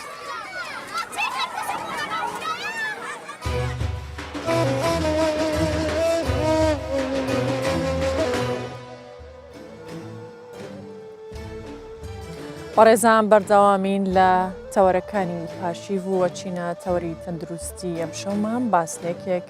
لە نەخۆشیەکانەکەین کە ڕەنگە تا ڕادەیەک لە ناو خەڵکدا بوونی هەبێت و جێی پرسیار بێت ئەویش ڕۆماتیزمە.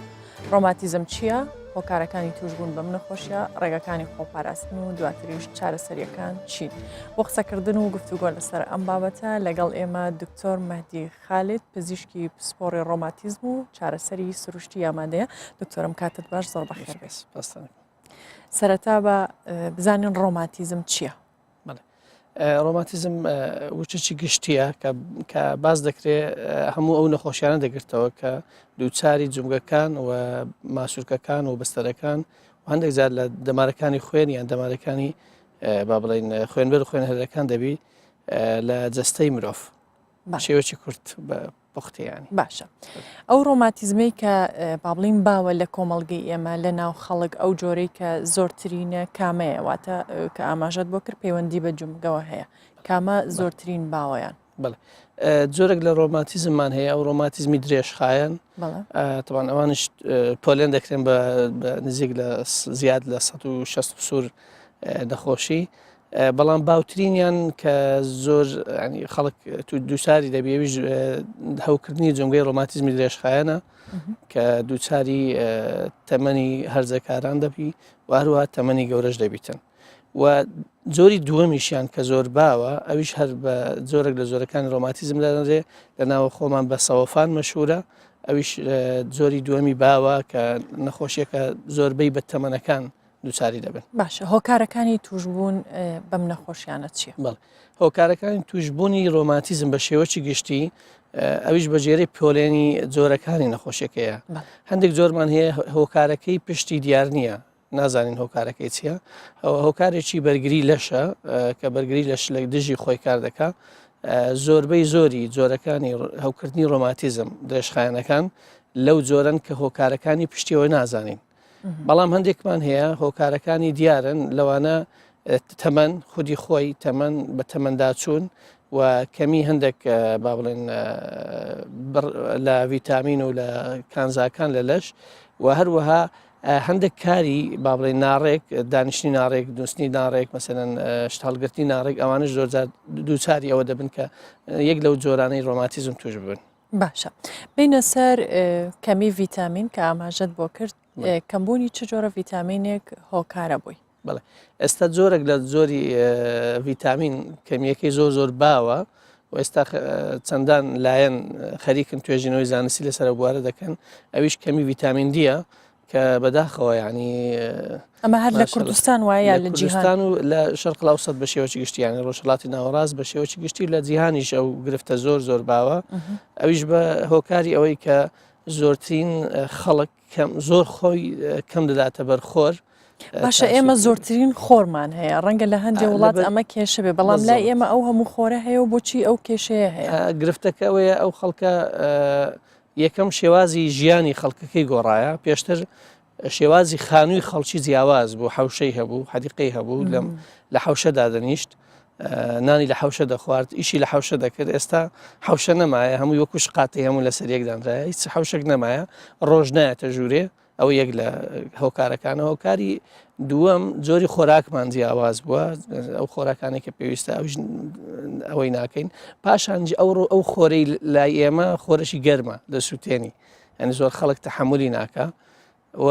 هۆکارشی دیکەشەوەی بەکارهێنانی هەندێک دەرمان و باڵێ ماکیاج و ئەوانە ئەوەش هۆکارەکە کە ڕێگربی بۆی ئەو خۆرە یان پێستەمان سوود لەو خۆرە وەرنەگرێت. باشە بۆی سوود لە خۆرەکە وەربگیرێت ڕۆژانە هەر کەسێک پێویستە چەند دەبچێتە بەرخۆر و کاتەکەی چەند بێ بەپێی وڵاتی ئێمە کە وەکو ئاماژەت بۆ کرد خۆرەکەی زۆر گەرم باست. بەخۆی ڕۆژانە ئەگەر ڕۆژانش نەوی 2 ڕۆژدارێک چارێک تا 20 دقیقە کافیە لۆی ئەو بڕە ڤیتامینەیە کە پێویستمانە لەشمان بتوانین بەدەستی بینین. مەرجە لەبەر خۆرەکە ڕاوەستێ لەبەر هەتاوەکەیان ئەگەر کەسێک کارەکەی لە دەرەوە ڕاستە خۆ لێ بدە کاتەکەشی لە نۆی بەیانی تا 3 پاشنیەوە لەسەر جلەوە ئەبێت نا لەسەر جلۆ نابێ بێگومان لەوانەیە گرفتەکەش لە وڵاتی ئێمە ڕەنگە لە هەندێک وڵات دەریایان هەیە ئەوەسیری هەیە بەڵام هەر خودی وکوتمان زۆر مەسەن ئافرەتان لە ماڵەوەش لەبەر هەر خودی خانووەکەیان دیزایانی خانووەکەیان وایە لە حوشەشیان ڕخۆریان لێ نادا زۆر زاریش لە پشت پەنجەرەوە تاوان پشت پەنجەرش هەر پەنجەرش خودی شوشە هەر ناوەندێک ئەویش ڕێگرە لە گەیاندنی ئەو خۆرە بۆ باشە ئەمە وای کردووە کە کێشەی هەوکردنی ڕۆماتیزمە زیاتر لە ناو ئافرەتان باو بێت وەک لە پیاوان بڵێ توێژینەوەمان هەیە لە هەولێر کراوە یەک لە هاوپیشەکانمان کردیان لەسەر با بڵێن ئەو علاقە و پەیوەندی نێوان کەمی ڤیتامین دی و ئەو جۆرە لە ڕۆماتیزمی درێژخایەنە پەیوەندیشی زۆر بەهێز هەیە لە نێوانیان هەندێک توێژینەوە هەیە دەڵێ ینی زۆربەی هۆکاری ڕێکخستن و چاکردنی کەمی ڤیتامین دی هۆکارەکە لە بۆ باشبوونی هەوکردنی ڕۆماتیزمەکەش. باشە هیچ توێژینەوەک لەسەرەوە نییە کە ڕێژی ئافرەت زیاترە یان پیاوان بێگومان ئافرەت زیاترە ینی ئەوەی کە دەیبینین ڕۆژانە ئەمە ڕۆژانە کە ئەو پشکنینەی دنێرینە مختبەری 1990 مبالغەنیە گەبنە 1990 ئافرەتان لە ڕێژەی کەم دەردەچی پیاوان زیاتر دەردەچی بە حکمی ئەوەی پیاو زیاتر لە دەرەوە کار دەکا زیاتر خۆر لی دەدا مەکیاج بەکار نایێنی مەسەلەن دژە خۆر کەمتر بەکاردین ئافرەت زیاتر بەکاردین ئەوان هەموو هۆکارن. باشە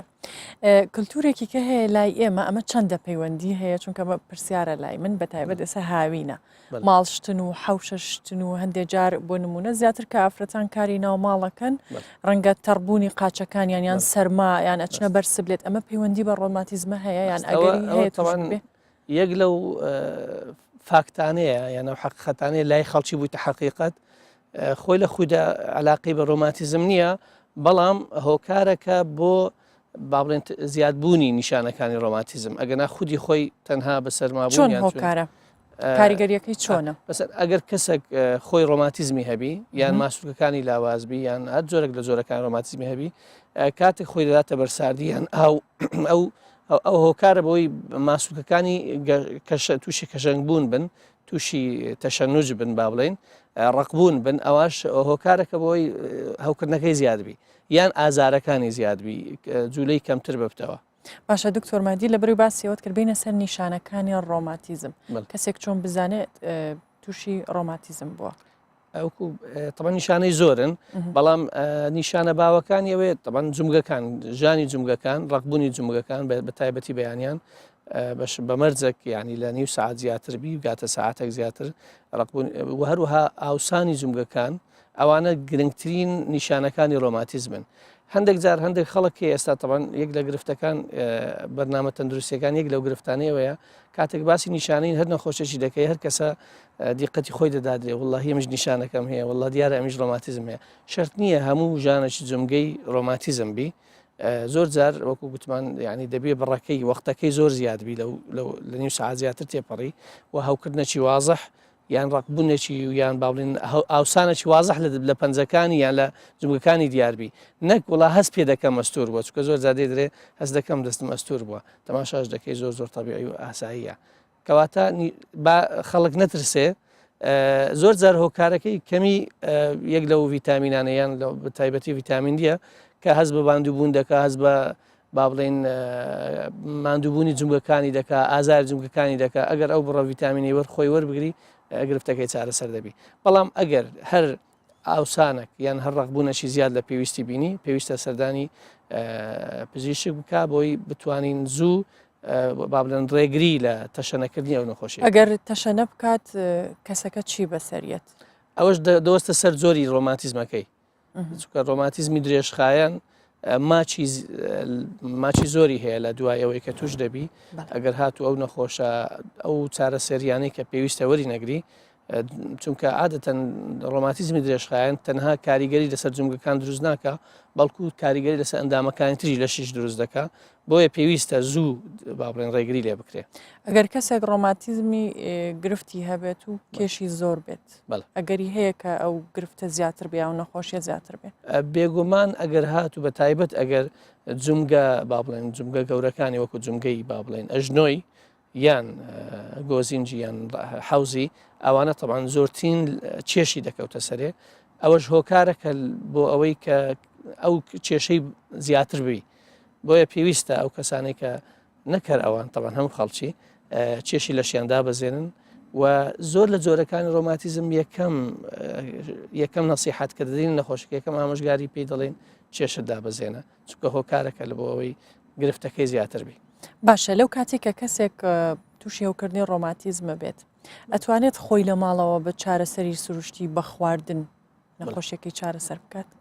ئەوش هەروکوتوان هەمووی دەوەستە سەر زۆری ڕۆماتیزمەکەی مەسەن ئەگەر سەوەفانی باس بکەین سەوەفان گرنگترین شت لە بۆ نەخۆشە کە سەوەفانی هەیە کێشی لەشی دابەزێنی و هەروەها هەندێک وەرزشی بەهێزکردنی ماسوولکەکانی بکە وەکو هەروەها وەرزشی ڕۆژانەی ئاسایی سەوەفان بەبەست سوانی جمگە بەڵێ سوانی بابڵێن ئێسکەکانی جمگەی ڕۆیشتن مەسەرەن مەلەکردن مەسەرەن ئەوانە هۆکارن دەتوانین لە ماڵێش ئەنجامیدا بەڵام ئەو نەخۆشانەی کەەوە نەخۆشی هەوکردنی ڕۆماتیزمی درێژخایانیان هەیە لەگەڵ ئەو ڕێنماییانە پێویستیان بە خواردنی دەرمانی باشە هەندێک جار گوم لێ بۆ ئەڵێ من ساڵفانم هەیە کەسەکە شیرە خوایان ئەو خواردنانی کە کالیسیۆمیتیایە ئەمە ڕاستە بۆ سەوفان کالیسیۆم علاقی پێ نییە مەگەر گرفتەشی کەمی کالیسیۆمی هەبێ و کاتیان ئەوانەی کەوا تووشی با بڵین کەمی چڕی یان کەمبوونەوەی چڕی ئێسک یان بەعربی پێدەڵێن هەشاشە ئەوان پێویستیان بە کالیسیۆم و ڤایتامین دی و هەندێک دەرمانی دیاریکراو هەیە بۆ با بڵێن ئەوەی ئێسکەکەی زیاتر پتەوبی باشە بم هەر پرسیارێکی تر بکەم وەکو دەرفەتێک ڕۆماتیزم جیاوازیەکەی چییە لەگەڵ ئینزیلاق زۆر جاڵێ و کەسە ئینزیلاقەتی چۆن جیا ئەکرێتەوە یان پەیوەندیان بەیەکەوە چییە ڕۆماتیزمەکو بیدایەتش باسم کرد نەخۆش ینی ناونیشانشی گشتیە بۆ هەموو ئەو نەخۆشیانی تووشی جمگەکان دەبی بە شێوەی گشتی کاتێک باسی ئینزیلاق دەکرێت یان خزین زیاتر بڕبڕی پشت دەگرتەوە ئەجە بڕبڕی پشت لە تەبان لە بڕبڕی ملەوە تا خوارێ یانمە بەسمان تەنیا بڕبڕی پشت تووشی ئەبێت بەڵێ بڵێ خزین لەو بەس لەوێ ڕوودەدا لە با بڵێن ئەو دیسکەی نێوان ئێسکەکانی بڕبڕی پشت دووساری دەبیتن زیاتر ئەوەیە واروە هۆکاری زۆربەی هۆکاری توشبوون بە ئینزیلاق یان خزینی دیسکەکان هۆکاری میکانیکی ڕۆژانە ناڕێکی هەست وەکوتمان ناڕێکی لە کاروباری ڕۆژانە یان هەندێک جوولەی ناڕاست لە ڕۆژانە ئەنجام دەدرێ هەڵگرتن بە شێوێکی ناڕاست دانیشتن بە شێوێکی ناڕاست هەیە تەمەەن پەیوەندی هەیە بەوەی ئەو کەسانی کە تەمەنیان هەیە زیاتر دووچاری دەبن ینی چونکە ئێسکەکانیان لاوااستەر دەبی ماسوکەکانیان لاوااستەر دەبی ئەوەش هۆکارەی دیکە واتە نابێت کاری قورس بکەن بێگومان ئەگەر کارەکەش بکەن دەبێ بە شێوازشی تەندروست کارەکەی خۆیان ئەنجام بدەن لە هەستان لە دانیشتن لە خەوتن لە ڕێکردن هەمووی باشە ئەو چەند هۆکارەمان باس کرد خەڵکی ئێستا زۆربەی دانیشتووە دانیشتن بە ناڕێکی یان دانیشتن بۆ ماوەیەکی زۆر کاریگەری هەیە لەسەر ئەو کەسە تووشی ڕۆماتیزم ببێت بێگومان نەکە ڕۆماتیزم وەکوتمان هەموو گرفتەکانی جمگە کاریگەری هەیە ماسوولکەکان بە هەمان شێوە حتا ئەگەر یەکێک بە شێوازشی زۆر تەندروستیش دانیشی یان پاڵکەوی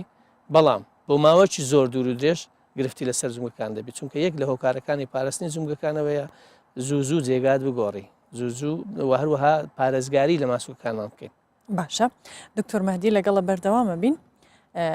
هاوکارمان هەرێم جاف گەنجانی شارۆچکەی دەربەندی خان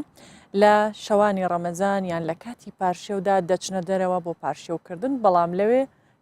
هیچ یاریەک نییە کە خەڵکەکە خۆیانی پێوە سەرقاڵ بکەن ئەچینە لای هەرێم و زانیاری زیاترمان ئەدات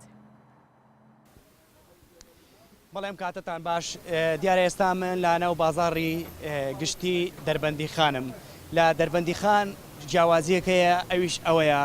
ئەم شارۆچکەیە وەکو شارۆچکەکانی دیکەی دەڤەری گەرمیان نییە کە گەنجەکانیان یاخۆت پیاوە بەتەمەنەکانیان لە مانگی ڕەمەزاندا بە یاریە کوردەوارەکانەوە شەوەکانیان بەسەر ببن بۆ نمونە چەند شەوێک لەمە پێشێمە ڕۆشتینە شارۆچکەی کفری لەوێ زیاتر بایەخیان بە یاری سینی و زەرف دەدا یاریان بە کڵاوێن دەدا بە هەندێک یاری دیگەی کوردەواری بەڵام لێرە زیاتر گەنجەکان لە چایخانەکان لەسەر شەقامەکان کۆبنەوە و کاتەکانیان بەسەر ئەبن من دەمەوێت خۆیان زیاتر باسی ئەوەم بۆ بکەن و ئێستا شەشمە لایەکێک لەو گەنجانەی شاری دەربەندیخان ئەم کاتت باش دانیشە ئەگەر پێمان بڵێ شەوانی ڕەمەزان گەنجەکانی دەربەندیخان خەڵکی دەربەندیخان زیاتر کاتەکانیان بەچیوە بەسەرە بن وەڵا زیاتر بە دەمەتەقە و تێن بۆ چایخانە و دانیشن و قسەی خۆش و هەرە شتانی تایە تۆ خۆت پیشە چییە کرێکاری دوکانداری بەڵێ بە ڕۆژ ئەتوانی ئیشەکەت بکەی یاخۆتەر بە شەو ئیشە لە مانگی ڕەمەزانە ڕامان گرتووە و بە شەوە سوکە ئیشەکەکەین و بە ڕۆیشا بە خۆمان استراحەت دەکەین و بە ڕۆژوە بین و باشە بۆ نمونە ئێستا من لە سەرتاشەوە ئاماژەم پێکرد لە هەندێک لە شارۆچکەکانی گەرمیان زیاتر یاری کوردەواری هەیە بۆ نمونە سینی و زەرفەیە کڵاوێنە ئەو شتانەیە لە دەربەنیخان ئەم یاریانە ساڵانە لە مانگی ڕەمەزانە گرنگی پێدرێ یاخۆت کەس ئەو یاریانەکە ناوەڵا هیچ یارەی کوردەواریە ناکرێت لێرە هیچ ناکرێت ناوەڵە هەر زیاتر چایخانە و دەر و دەشت و ناو پارک و هەر ئەوانی تایە زۆر سوپاس دیارم گەنجانە لێرە لەو هەم چایخانەیەک نیزگیانە و هەم لە فەفرۆشێکی شەمەوێ بچمە لای ئەو کوڕاچایکێش هەندێک باسی چایەکەی بۆ بکات دیارە ئەگە بێتی ئێرە چایەکەیشی لەسەر خەڵوز دەکات شەوت باش ماشەڵا مشتری باش دانیشتووە لای تۆ هۆکاری چیەوە دەور و برت قەڵەباڵغا و ئەو چایەی تۆ زیاتر چایەکەت بە ئاگری غاز دەگەی یاخۆت بە خەڵوز و کار و کەسابەتان لە مانگی ڕەمەزانە چۆنە سەرەتا بەخێر بێن وەڵایی ساوە ڕۆژ ڕاستەکەی لە ڕەمەزانە دوگان ناگەنەوە بەهۆی ئەوەی بە ڕۆژوین و خەڵکی ئیش ناگا و ڕێزی مانگەش بگرین چاوە شەو خۆ دەزانین چاگە خەڵوزەخواوێ خزمەتی خەڵک بکەیت و هەرچۆن بێ ڕاستەکەی گەنج زۆر بێیشە خەڵوز چی لەزەتیشی لەگەڵ چایی ترا هەیەەوە زیاتر بایەخی پێدرێ و خەڵک بە لەزەتەوە ئەو شایە خواوە لە دەوری کۆبنەوە وڵات تاسیرێکی زۆرێ زا خەڵک زۆربەی دابەزێ بەس بۆ چاگی خەڵوز زۆر وڵی هۆکارەکەی وەکو ئێستا هەر ئەڕۆیتە دەرەوە زەلامە ڕادە دەرە بۆ سەفرەوە بۆم لاوە هەر چۆن فێری خەڵوزەکە بووە سا ئەمشە چاگە ناسووتێنێ وەکو خۆی هێڵێتی وانی هەم دیکۆرێکی جواندرا ئاگر و ئەمانە خۆ دەزانی بۆ شانە شتێکی زۆر جوان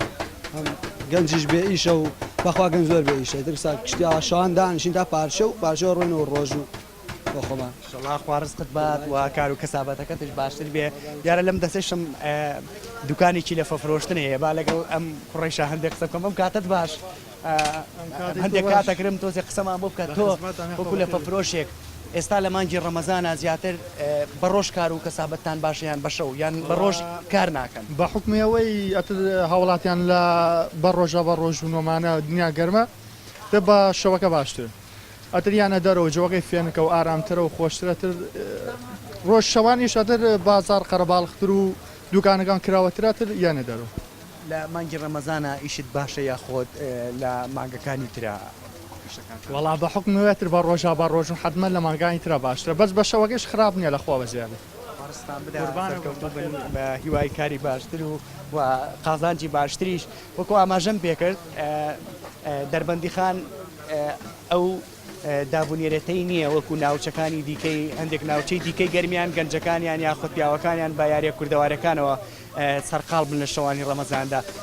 خۆشیان ئاماژیان بۆ کرد زیاتر لە چایخانە و لە سەر شەقامەکانی شاری دەربەندیخان کۆ دەبنەوە و کاتەکانی شەویان بەسەر دەبن بە ڕۆژی شایانە دەرەوە ئێرە هەرچەندە دەربەندیخان ناوچەیەکی شاخاویە توانم بڵێم ناوچەیەکی نزیکی کوێستانە و بەنداوی دەربەندیخانیش هەیە کە شوهەوایەکی خۆشیش هەیە بەڵام گەرمای ناوچەکەوای کردو ئەمان بە ڕەمەزانیش نەتوانن بە ڕۆژ بێنە دەرەوە زیاتر بە شەو کاتەکانیان لە بەم شێوازە بەسەر هەبن بەڵێ من دەگەڕێمەوە بۆ لایەوە. سپاس بۆ هاوکارمان هەرەمجاف لە دەربەنیخان لەگەڵ مامۆ جارێکی ترەگەڕینەوە لای تەوەری تەندروستیم شۆمان کە باسکردن بوو لە ڕۆماتیزمە دکتۆر مەهدی خالید لەگەڵ مامۆ دکتۆر جارێکی ترەگەڕێمەوە وەلات لە کاتی قسەکانت ئاماژەت بەوە کرد کە پێویستە جومگەکانمان بپارێزین شێوازی پاراستنی جومگە چۆنە؟ تەکنیکەکانی پاراستنی جومگە زۆر شێوازمان هەیە بۆ تەکنیک بڵێن پاراستنی جومگەکانمان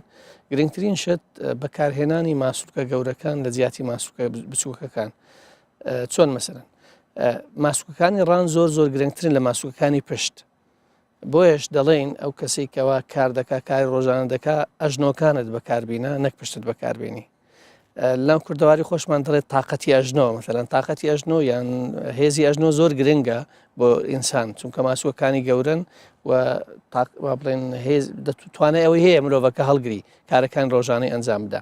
ئەو یەک لە هۆکارەکان یان یەک لە تەکنیکەکان تەکنیکی دووەم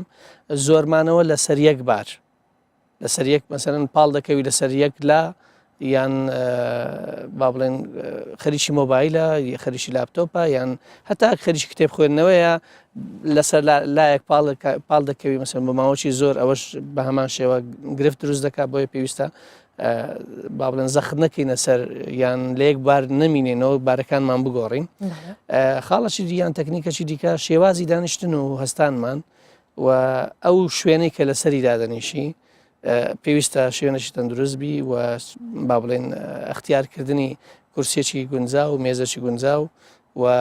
ڕووناچێکی گونجاو بە هەمان شێوە چکە زۆر زار ئەوە تەمان هەر علاقی بە دکتۆری چاو نییە ئەو کەسێکەوە با بڵێن تاریکە دەیەوە دیقەت بدا زۆر زار لەبەر دیقەتدانی خۆی لەبیر دەکا بە شێوازەشی زۆر ناتەندروست دادەنیشی یان جارێک وێنەکەم دیدوێنەی زۆر ئەوە بوو ینی زۆر معبر بوو بە تەمەنێک یاری ئەتاری دەکا ئەکسبۆکسە نازام یەک لەو یاریانەیە خۆی لەبیر کردیە لەبەرەوەی بەس ئەوەندە دیقەتی دایتە سەر شاشەکەی لەسەر ئەژنۆکانی وەستاوە زۆر بە ناڕێکی یاریەکەش دەکات ئەوە تەمان هۆکارەکە بۆیە با بڵێن گرتنەبەری ئەو ڕێگایانەی کەوا ئەو کەسە بە شێوازەشی تەندروست دادنیشی یان هەڵدەستی یان کارەکان ڕۆژانەی ئەنجام دەدا ئەوانە هەمووی هۆکارن و هەروەها بەکارهێنانی هەندێک ئامێری یارمەتی دەر بۆ کاری ڕۆژانەمان ئەوەش یارمەتی دەدا بە تایبەتی ئەوانەی نەخۆشی ڕۆماتیزمی درێژخایەنیان هەیە لە جیاتی ئەوەی پەنجەکانی دەستیان بەکاربین بۆ نمونە ئەگەر ئەو بەرداغی هەڵبگری زۆر هەڵەیە ئابە و شێوەی هەڵی بگری ئەوەی کە ڕۆماتیزمی هەیە پێویستە پەنجەکانی هەمووی بە شێوەی گشتی بەکاربینی جیاوازەکەی چییە؟ جیاوازەکەی ئەوەیە کاتێک ئاوا هەڵدەگری هەموو هێزەکە دەکەوتە سەر ئەو پەنجە بچووکانی کە گرفتەشی زۆریان لە دروست دەبی بەڵام کاتێک ئاوا دەیگرین ئەگەر جارێکی تر ئەو شێوازە دووبارەکەیتەوە بۆی بینەران بیبینن بڵێ ئێستا مەسەرەن کاتێک بەرداغەکە ئاوا دەگری چەند پەنجەک تااقەتی هەموو دەکەوتە سەری ئەنی ئەو با بڵێن قورسایەکە دەکەوتە سەر ئەو پەنجە بچووکانەی بەڵام کاتێک بە شێوازی PTC بەو شێوەی هەڵی دەگرین ئاوا هەموو جومگەکان بەشدار دەبن گرفتەکە بۆ ئەو کەسانەی کە جومگەی با بڵێن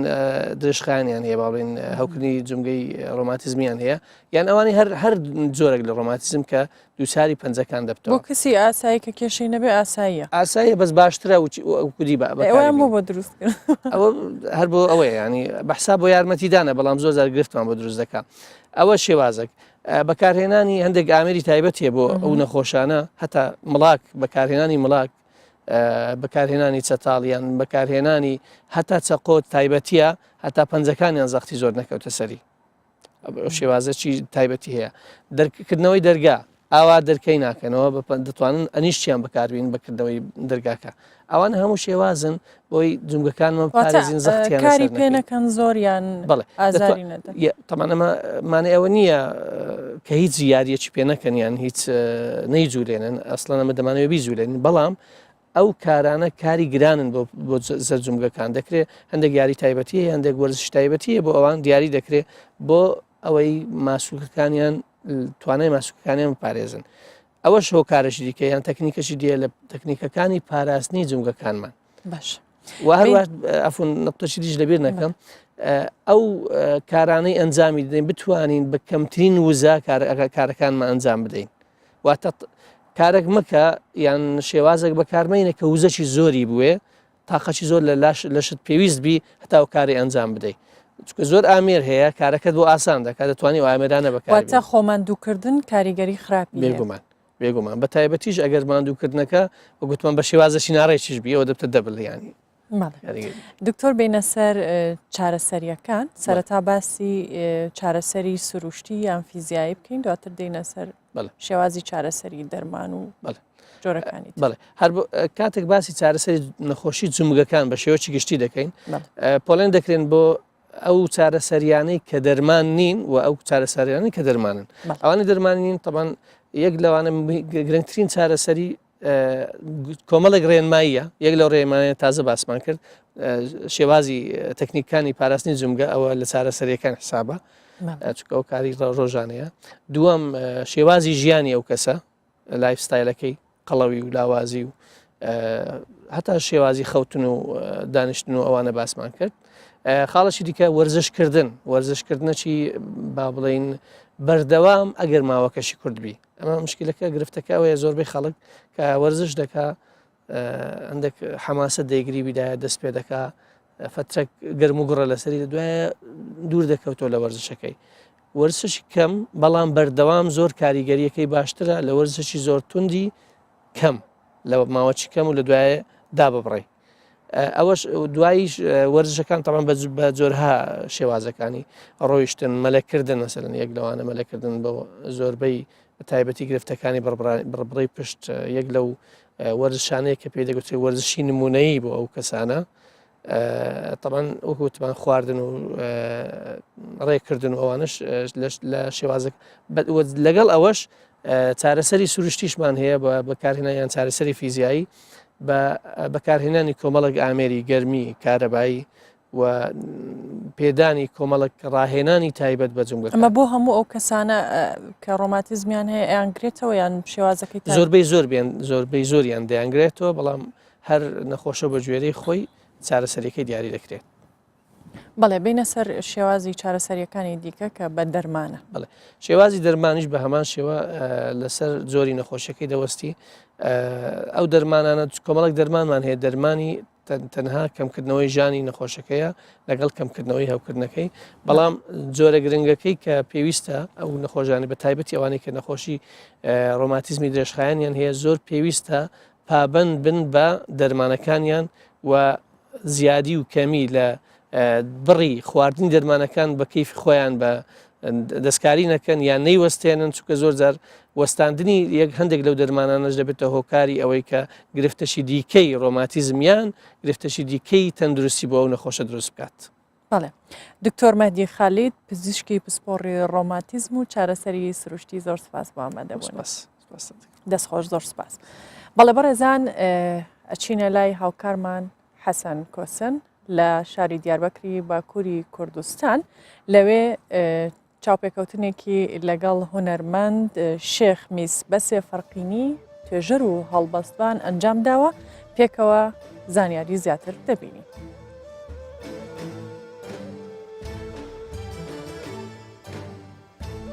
دیاربەکر ئەم دەبێژن دەم باش بەێ بڕاستی ڕەمازان هێدی بەربە بداویەوە دەچێ ڕەمازانێک خوۆش و سادەلار ئیساڵژی دەرباس دەبەر ڕەمازان هەمشە بێ هێنێک بوون هەمجی ڕۆژە بێ هێنێک بوون بەروەیەکە کەسێن ڕۆژی گر ڕەمازانە ئیساڵدە ئەم دکارن بێژن گەرەک تاد و ئەزیەت نەکشاندن ڕەمازانە کوسا بەخێر و بەرەکەت هێدی بەربە بداوێ بەچە ئیجا دەمەک و ڕەمەزانên berê bi rastî gelekê li hem li bakur hem li başûr li çar aliyê Kurdistanê û bi rastî nava tevahiya musilmanan şevên Remezan îca piştî şîvê piştî fitarê li sohbetan li civatan rûdiniştin û her wiha sohbet dikirin sohbetê Remezanê dikirin kilam dihatin gotin stran dihatin gotin helbest dihatin gotin her wiha civat bi vê çand û kültûrê têro tijî dibû û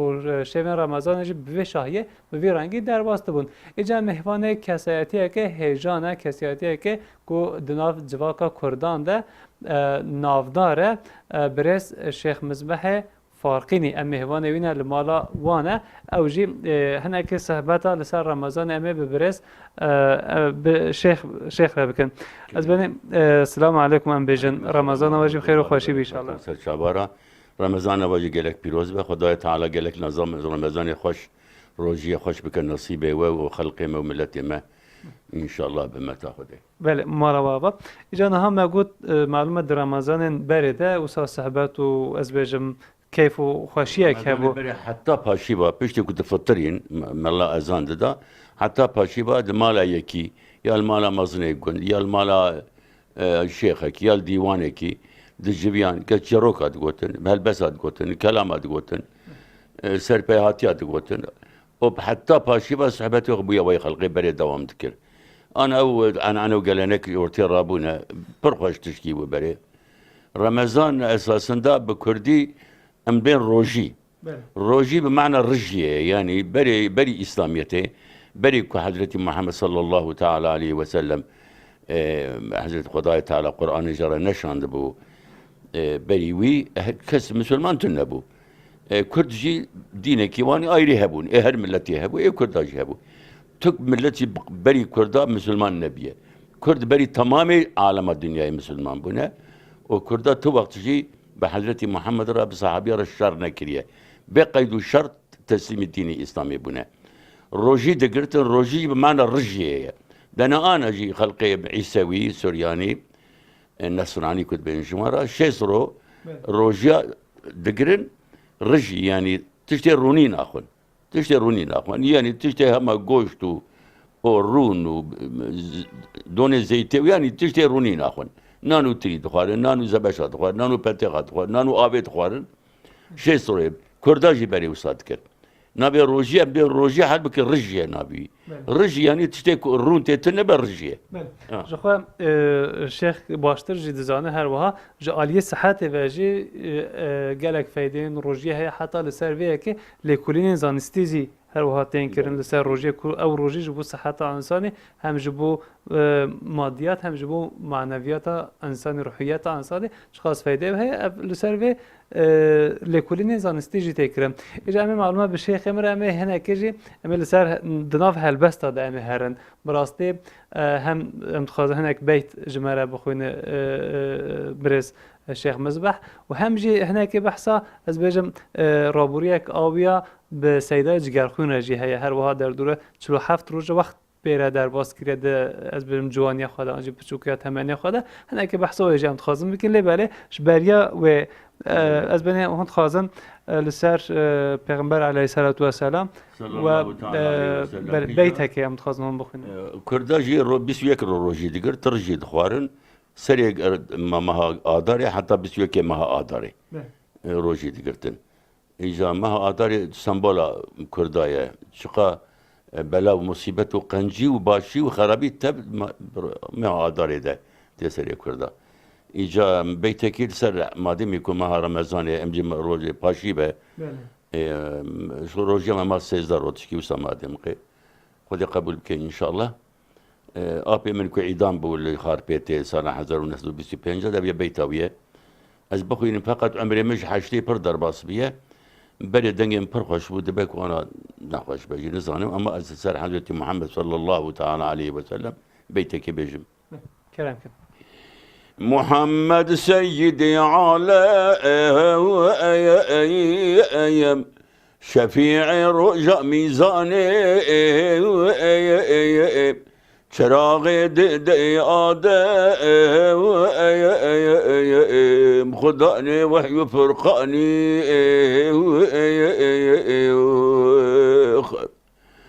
خداني وحي تنزيلي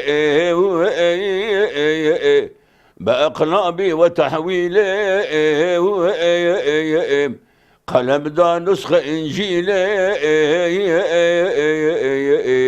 إنما توراة خجلاني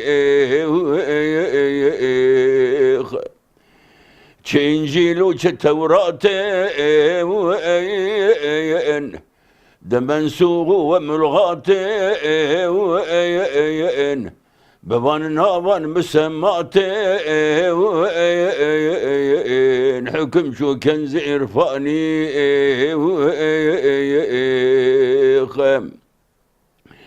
بحكم سيد مرسل نبي آخر وأول بطل كردين حمي مجمع بآيات قرآني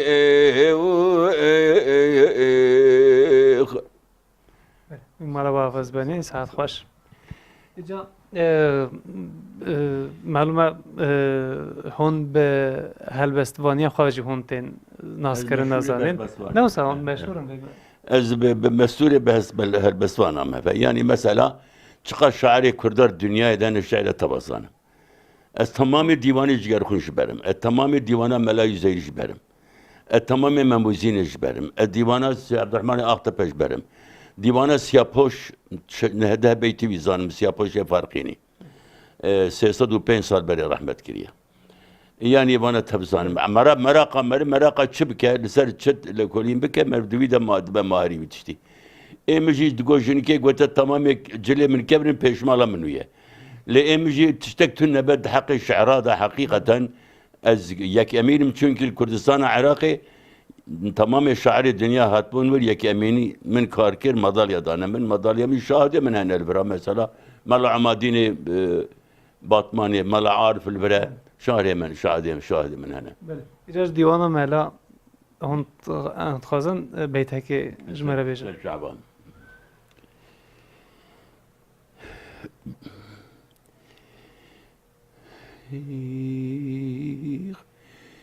ملاي الجيري لسر شيخ صنعاني دبيجة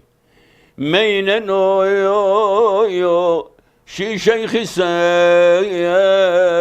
عاني غربوت او نتشوي نب ارمنيستاني غلبوت او نتشوي نب ارمنيستاني غليوت مسلموي ساوي تجايوي لا يعتدي اتدي كاني خطايا كاني غليات اتدي كاني خطايا كاني غليات وكني شاوى ني نقشوني شانك تدي اكني شانك تدي كاني غليات اكني شانك تدي كاني غليات طبي درجة بابا بيجاب بالشعر برشعر زانم يعني مثلا إيش يا زانم أحمد خانيز بهتا بزانم إجا أتخزم هناك بحثا وحفظتنا خو سيدة جگر خوين بكين 1905 يكي طرف جلالة علي بدر خان قصدك درت ناوي هوار بو والجمعية كي شيء بو ناوي جمعية خويبون سرو كي بيت جمعيتي خويا قزته جلالة علي بدر خان بو سال 1905 يكي زبستان بو بمناسبة خويبون جمعيتي بهوالهم على عبد الكريم راب اجي بيرت شو من نكو ازهار ومن عمري 14 سال وبيشاخي از بيرت شو من امشون قامشلو شلو حبطلو من المورمان من الباجي خرون خند ومرويش شاخي جلالة علي بدر خان جدي من حمزة بقي مكسي دي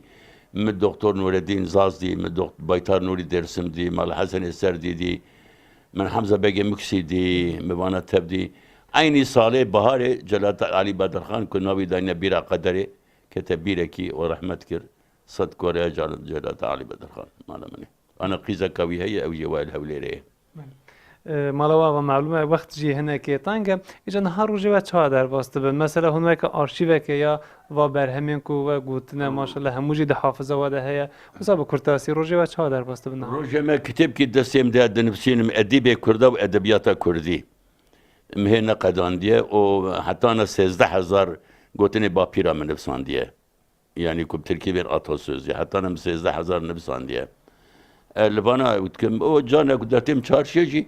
اتشم باكي بارتي ازاديه كردستان قاسكي ورودني و بيم مالي باشقا ناشم قهوه محوه فلان بما ناشم برجمال درنايم شو قدر مجيد تشم هبال ما من كي مالله هنا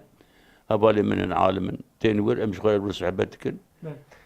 جواتا و هلبستوانا هي قالوا ثاني بعد جورج مثلا جواتا ما هلبستوانا بري برهبو انا ايدي ام نويرن يعني تشتكي وصابيكو ام بين شيء عجبا ام سوشكي نكن دولة قارشي ما انا بجويت ترسي ام نويرن ايدي تشتكي يمكن والله هبو ام دجبيان ما صحبتك ما هادش تقول انا مرجيكي بجبن ئەمبان هەلبەسا بێژن ئەوێ بەرکی ئەمە یەکارە زەرار بگی ژەمەیشتە وی عمری هەنێکێ پشتی وی عمری ئیدی تحملە وجدامەتنەکم سەعەتکیژی دی نەزارەتەدا بمینن هەل بکەم تشتێ işqavli Türkiye ve zülfiyara dokunan hiçbir şey de söylemiyoruz. Nabêjin jî wekt nabêjî ji eleqa me van tiştanê ketiye. Mala bava hûn gelek sabin ji bo vê mêvanperweriya we jî gelek sabin. İca rojî tediya Hezretî Muhammed ve wextê me hemwaz bin. Tesumu tesuhû dibe rojî bigirin ku hûn pês rahat bibin, sağlam bibin. İca mîda merî salê carkê rektefe dibe weka motorkê rektefe dibe. Merî heta birçîne ve birçî nakevin bîra merî.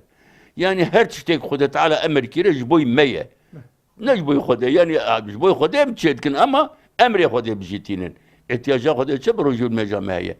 Rojul meja bu me pakıja me idmana me harekete me roja mer pe hatta mer birçin ve birçin hakemin bira mer mer yardım ke jumara. Xuda qabil kez. Şabi merahatin. وين وهاد بجيني بله هون گرک صاحب مالا بابا براستی ما دخواستم موسا صحبتی وسا دریج بکن هم شیخ مزبحی فارقینی جماره هنگ دنجی بیت بخوینه لباله معلومه وقت جی طنگه بله جدیار بکر دیسان و گرن هولیره